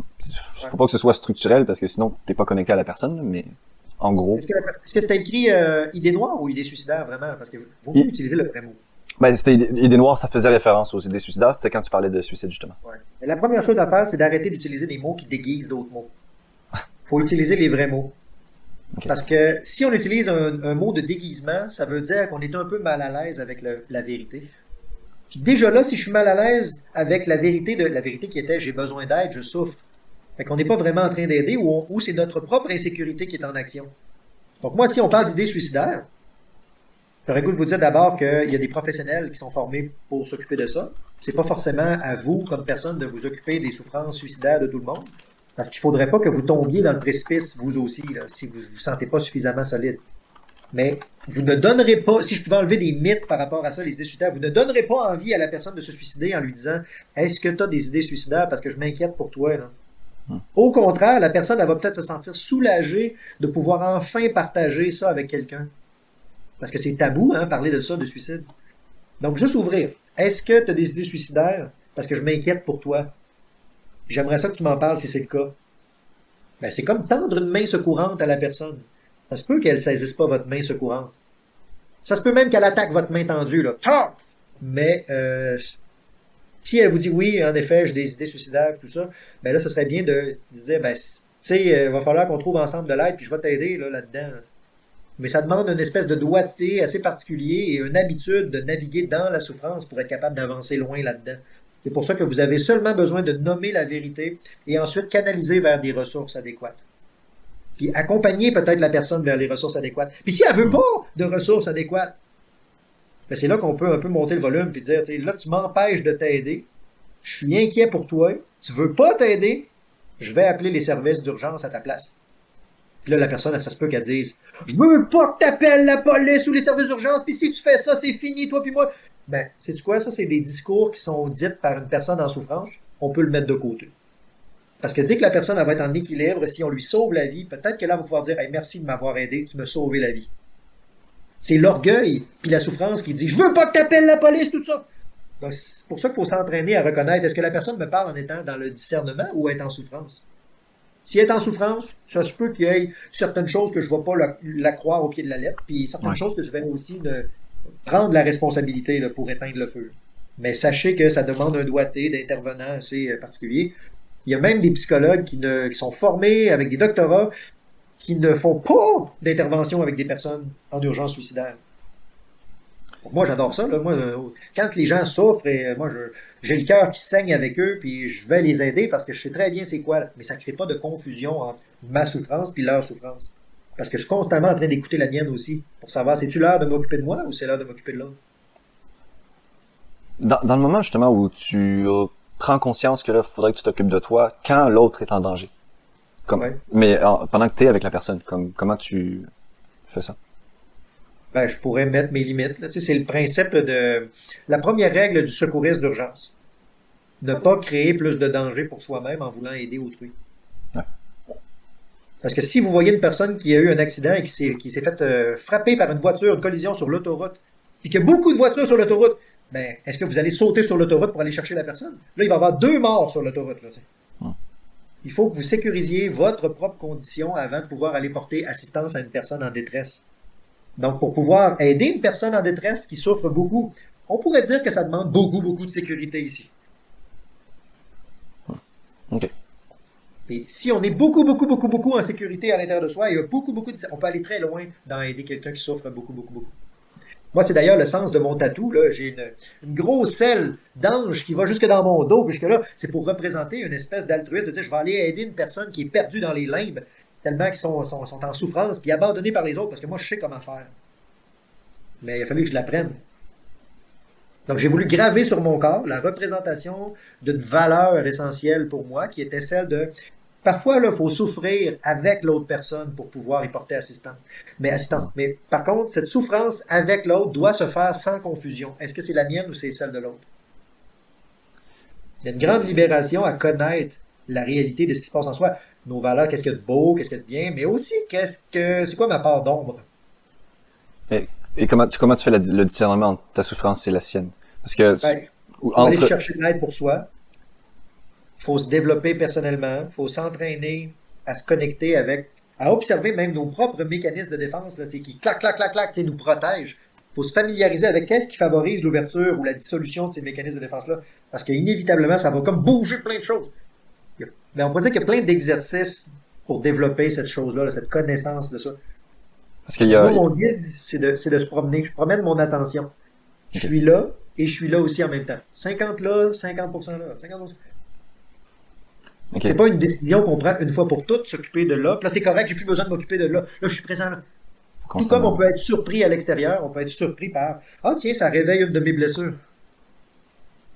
Mais parce qu'il y a des gens aussi qui ressentent les émotions des autres sans que ce soit leur blessure à eux, ils vont ressentir, puis ça peut être difficile à distinguer de ma blessure, de je suis en souffrance ou je ressens la souffrance de l'autre. Ah oui, oui. Ça demande, on pourrait dire, un nettoyage de l'écran radar intérieur, là, très, très bien nettoyé pour faire preuve de discernement là-dessus. En psychologie, en psychanalyse, on pourrait dire, il y a un concept qui s'appelle le transfert et le contre-transfert.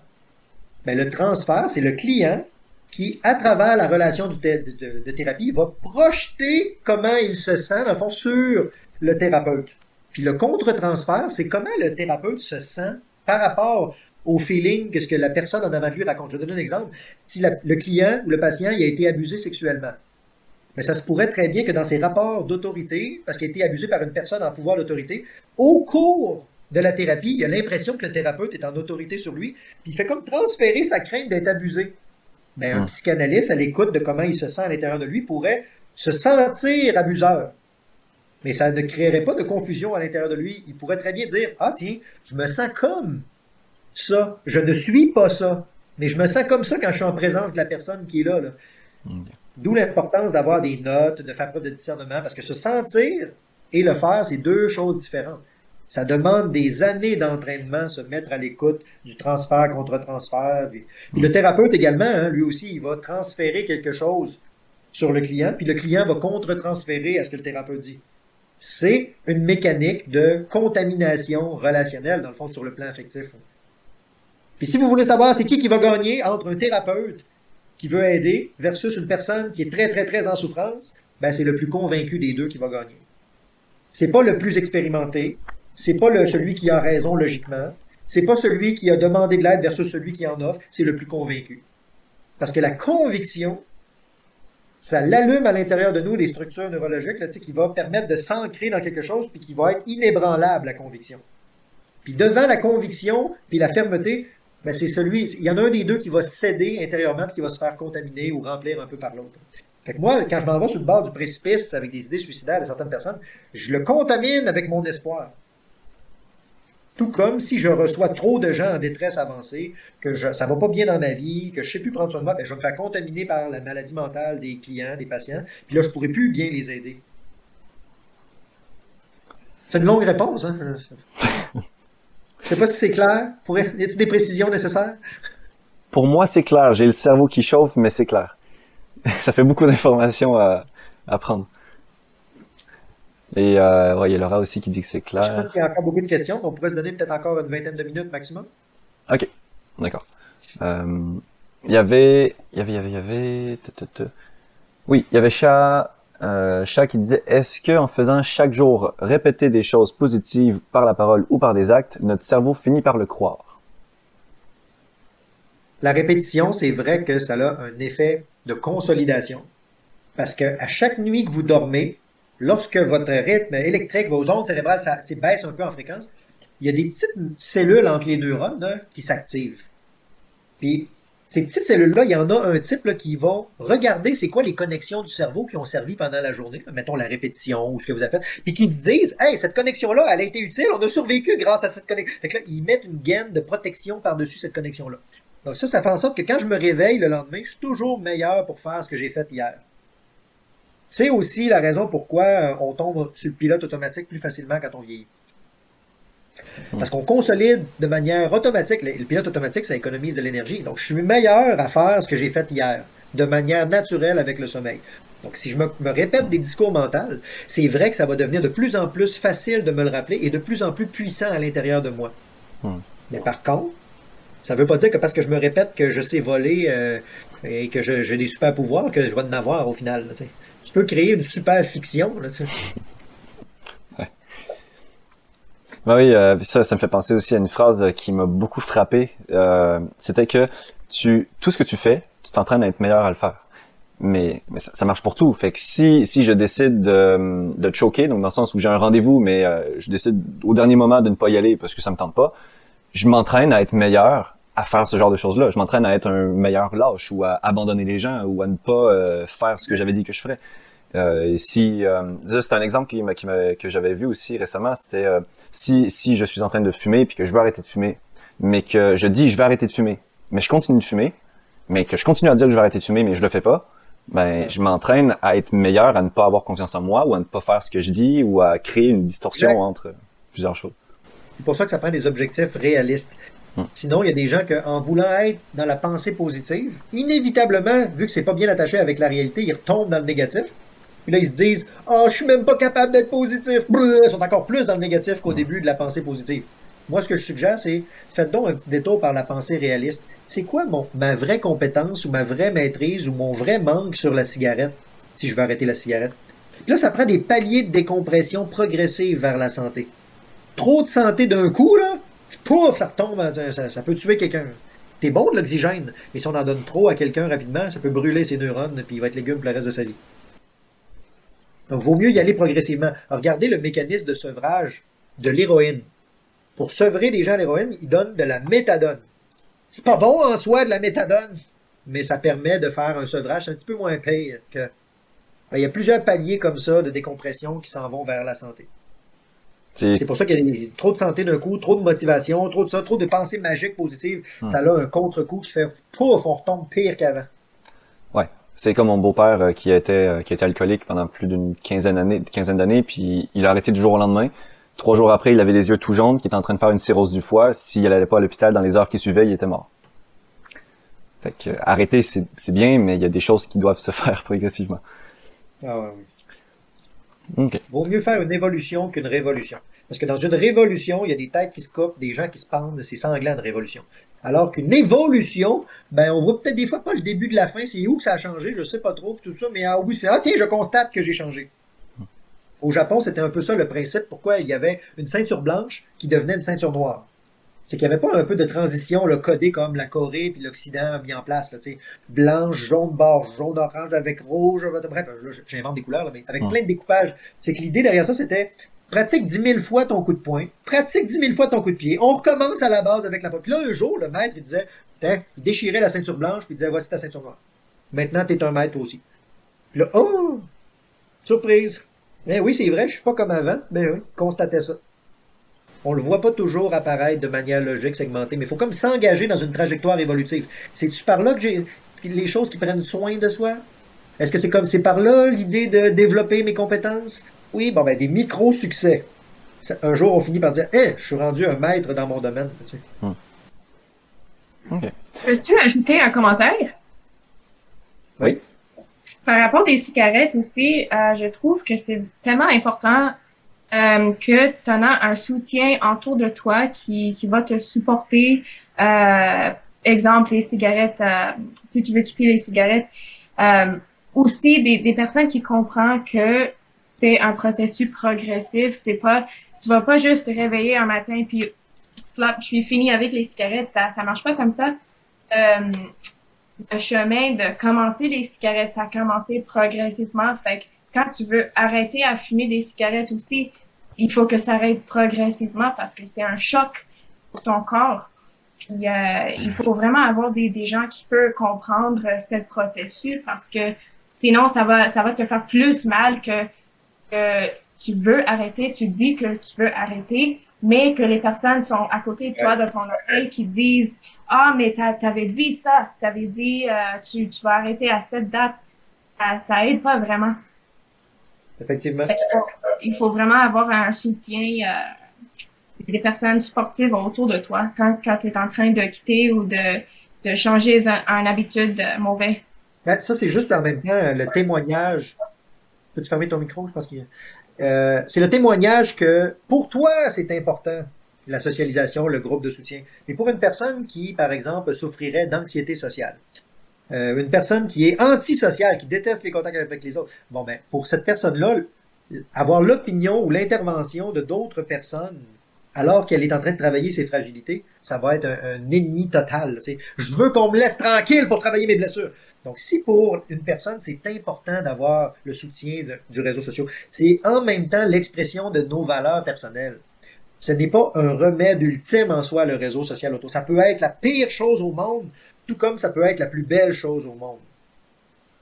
L'autre, je le rencontre, c'est une part, mais il va collisionner avec qui je suis, qui je ne suis pas, que je veux pas refuser. Bref, l'idée, c'est de prendre soin de votre réalité à vous.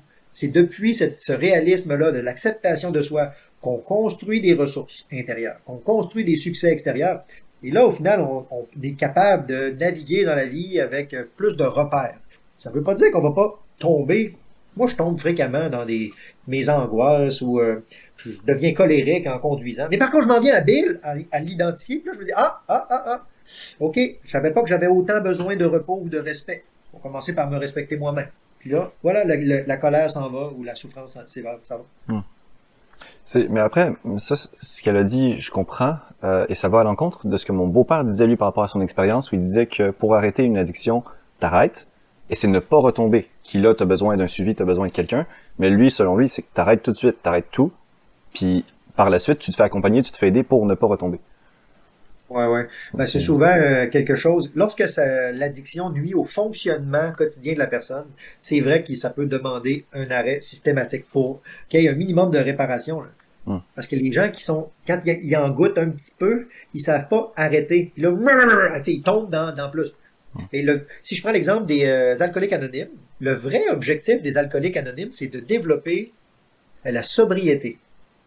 Mais pour être sobre, avoir l'esprit clair, il faut juste savoir, est-ce que la consommation me trouble ou ma consommation, maintenant, je suis capable de la faire de manière lucide? Et c'est là où il y a des gens qui vont dire, ben, moi, je ne peux pas consommer de l'alcool, une bière et rester sobre. Donc, eux choisissent l'abstinence. L'abstinence, c'est, je coupe toute forme de consommation ou toute forme d'activité reliée à ma dépendance.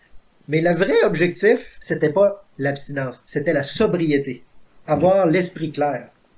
Puis après un peu de travail sur soi, certaines mécaniques de thérapie, où on peut le faire seul parfois, certaines choses, ben on parvient peut-être à être dans pas l'abstinence, mais la sobriété. Puis on peut peut-être en reprendre de temps en temps. Mais c'est sûr que ça va rester peut-être un terrain glissant. Ouais. D'où l'importance d'avoir une bonne connaissance de soi et de s'engager à faire des expériences vérificatrices dans la vie. Là.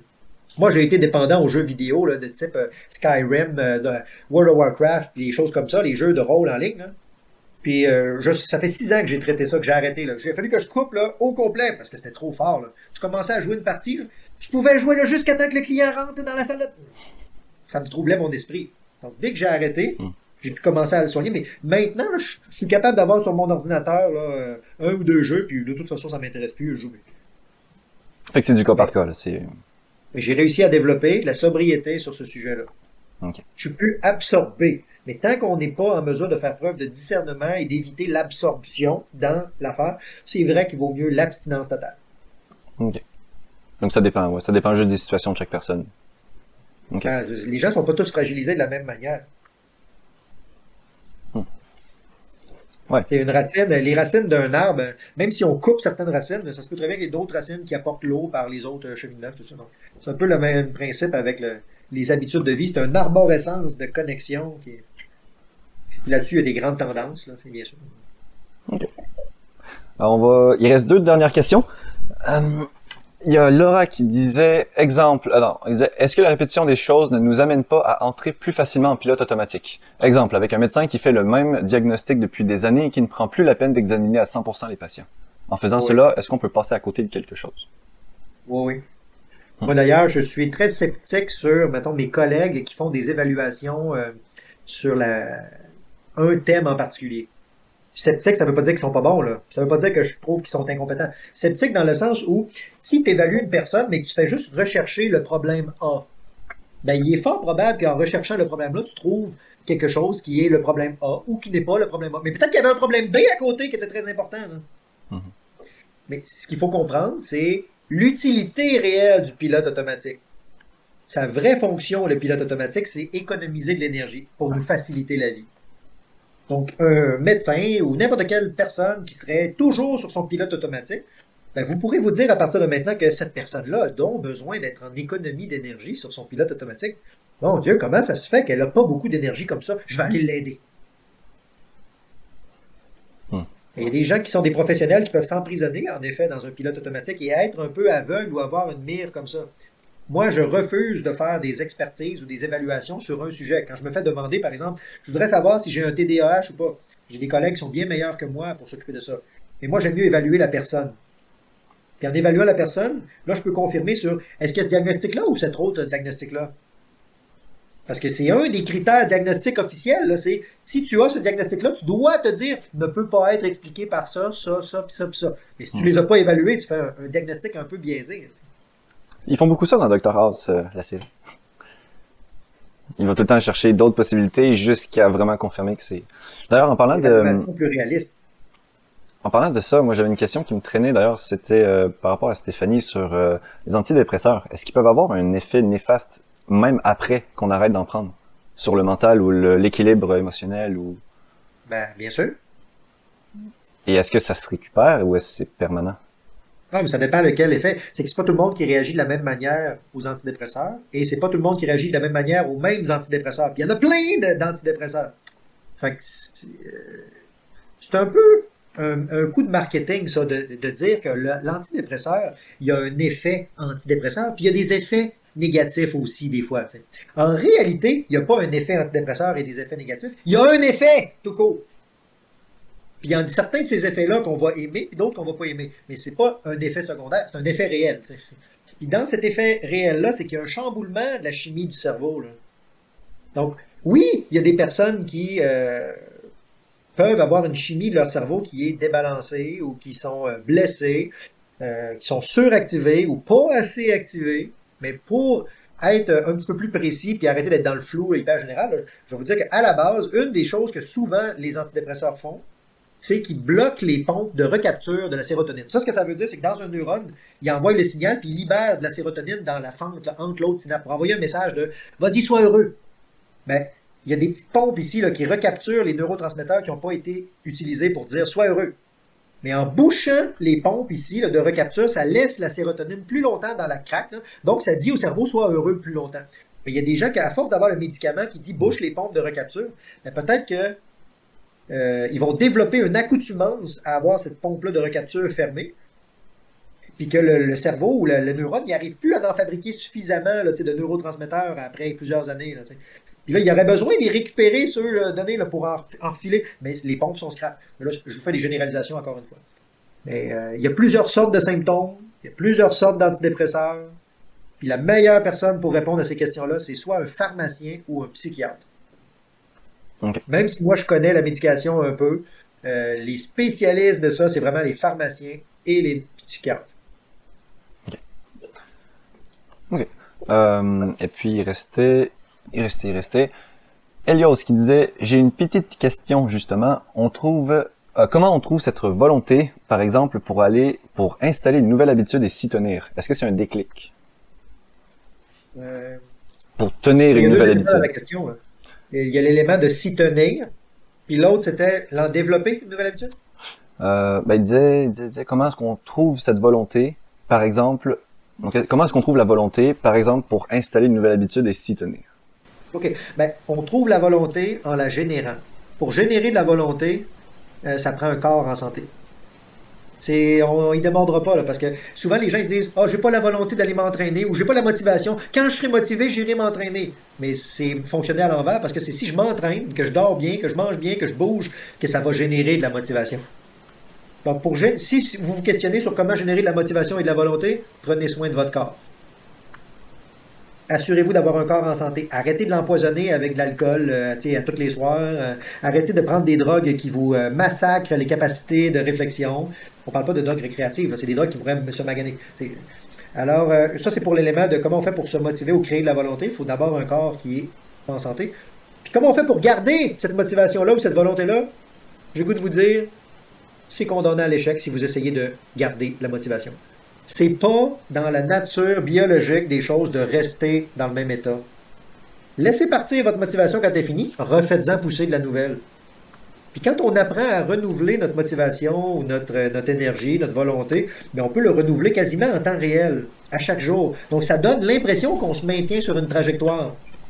Mais en réalité, c'est pas la motivation de v'là 15 ans qui me permet d'être psychologue maintenant.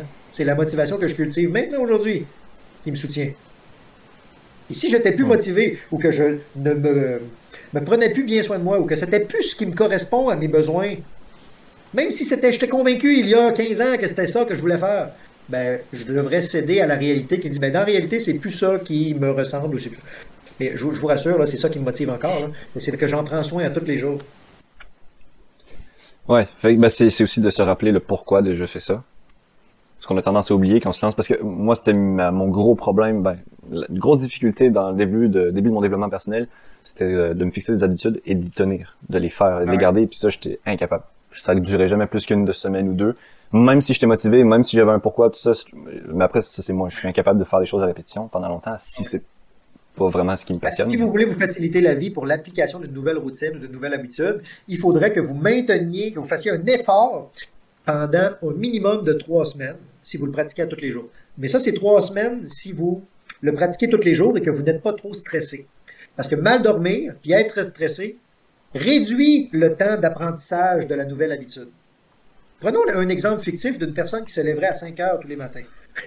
Il faudrait que cette personne-là prenne l'engagement de, peu importe qu'est-ce qui arrive, je me lève à 5 heures pour les 3 prochaines semaines. Pas pour 10 ans, là. Pas pour une semaine, pour 3 semaines. Hey, c'est dur, ça, là. Mais le temps de passer à travers cet apprentissage-là, ce délai-là, ça va laisser le temps à ton cerveau de faire les apprentissages, les connexions. Mais si, par contre, j'ai mal dormi, ben, ça va rallonger le temps nécessaire pour forger un nouveau circuit neurologique. À chaque fois qu'on apprend quelque chose de nouveau ou qu'on voit quelque chose qu'on ne connaissait pas, on fait des connexions neurologiques. C'est vivant. C'est pas un bloc de béton ce qui se passe dans le cerveau, là. C'est vivant, ça connecte, tout ça. Et à force de cumuler des connexions, il se développe un nouveau circuit, un pattern, on va dire, de déplacement de circuit électrique. Ben, c'est ça, une habitude. C'est une boucle qui est suffisamment forte pour se distinguer des autres boucles dans le cerveau. Ça prend un certain temps à ce que la biologie puisse le construire. C'est un minimum de 3 semaines. Rallongez si vous êtes stressé et que vous dormez mal. Et que vous ne le pratiquez pas tous les jours, peut-être. Donc, c'est pour ça qu'il y a une personne qui est en dépression, qui reste dans le même feeling qu'elle est habituellement, qui ne fait pas d'effort, qu'elle va pas parce qu'elle n'a pas d'énergie, pas de motivation. Souvent, ça prend une première dépression, ça peut prendre jusqu'à 6 mois de traitement avant que ça remette. Une deuxième dépression, 2 ans de traitement. Une troisième dépression, c'est souvent antidépresseur à vie. Parce que plus que je tolère d'être longtemps en dépression, plus que ça blesse le cerveau. Donc c'est important de travailler dessus pour... C'est vraiment important de prendre soin de son corps. Le cerveau, c'est un morceau du corps. Même s'il est caché, là, il a besoin de plein d'expériences gratifiantes, là, puis qu'ils prennent soin. C'est dormir, bouger, s'alimenter, éliminer les déchets, réguler sa température, réduire les douleurs, les plaies, puis avoir des expériences de plaisir. Puis ça, là, cet axe-là, le douleur-plaisir, on l'applique sur chacun des 5 autres. Là, et voilà, on est en train de marcher sur le chemin de la guérison. Encore une autre chose que tu... On a des trucs sur la gratitude, la compassion, puis l'ouverture, puis après ça, la clarification de nos objectifs, puis les micro-management de certaines tâches, puis le réajustement, le mindset, puis tout ça. Mais quelqu'un qui travaille son mindset alors que son corps ne va pas bien, il va foncer dans le mur inévitablement. Parce que c'est comme si tu demandais à un mathématicien de faire un calcul pendant qu'il est en train de brûler vif. Il ne fera pas de beaux calculs, même si tu lui demandes un calcul simple. Tu sais, il est en feu, là. Ah! 2 plus 2, ça fait combien? Il s'en fout. Il ne fera pas le calcul. Ouais, ça aussi, c'est quelque chose que tu expliques très bien dans ta formation, d'ailleurs. Le passage, les émotions, là, puis écouter son corps, puis les 4 étapes que le corps va traverser. Ça aide beaucoup à prendre conscience de l'importance de s'écouter, de l'introspection, puis de comprendre comment on fonctionne. Cool. On a fait 2 heures ensemble. Ouais. Ah ouais. Merci beaucoup pour ton temps. C'était extrêmement intéressant. Je pense qu'on a appris plein de choses, là. Oui, puis sachez que c'est normal si vous êtes en désaccord avec certaines choses que j'ai dit. Hein. Je n'ai pas le savoir infus. Je fais de la simplification de ce que moi je connais de la psychologie scientifique et clinique. Je ne suis pas la science infuse. Donc, puis surtout si vous avez déjà un intervenant qui vous connaît, vous, là, en rencontre individuelle, qui vous dit quelque chose qui va dans une direction différente de ce que je vous ai dit, je vous invite à peut-être plus vous fier à cette personne-là, parce que moi, c'était des généralités ce que je vous dis. Alors qu'une personne qui vous connaîtrait pour de vrai en individuel est peut-être plus à même d'évaluer les choses. Oh, juste avant que tu partes, une petite dernière chose que j'ai entendue, c'était Morneau 31. Est-ce que tu voudrais en parler rapidement? OK. Dans le fond, c'était le psychologue qui avait dit que même, parce que c'était une personne qui était en surplus de poids, il disait même si tu perds ton poids, mentalement, tu seras obèse toute ta vie. Puis j'ai trouvé ça très brut venant d'un psychologue. Aussi, je trouve ça très brut dit comme ça. Ouais. Parce que mentalement, il y a une évolution. Puis si la personne perd du poids, qu'elle est en santé, puis qu'elle se sent bien dans son corps, elle va pas continuer à penser qu'elle est obèse. Parfois, ce genre de confrontation-là, c'est fait pour saisir le client à un moment donné de la thérapie. Ça veut pas dire que c'est un conseil at large que le thérapeute ou le psychologue dit à tout le monde. Moi, je le connais pas, le psychologue en question, là, puis je connais pas non plus son plan de traitement.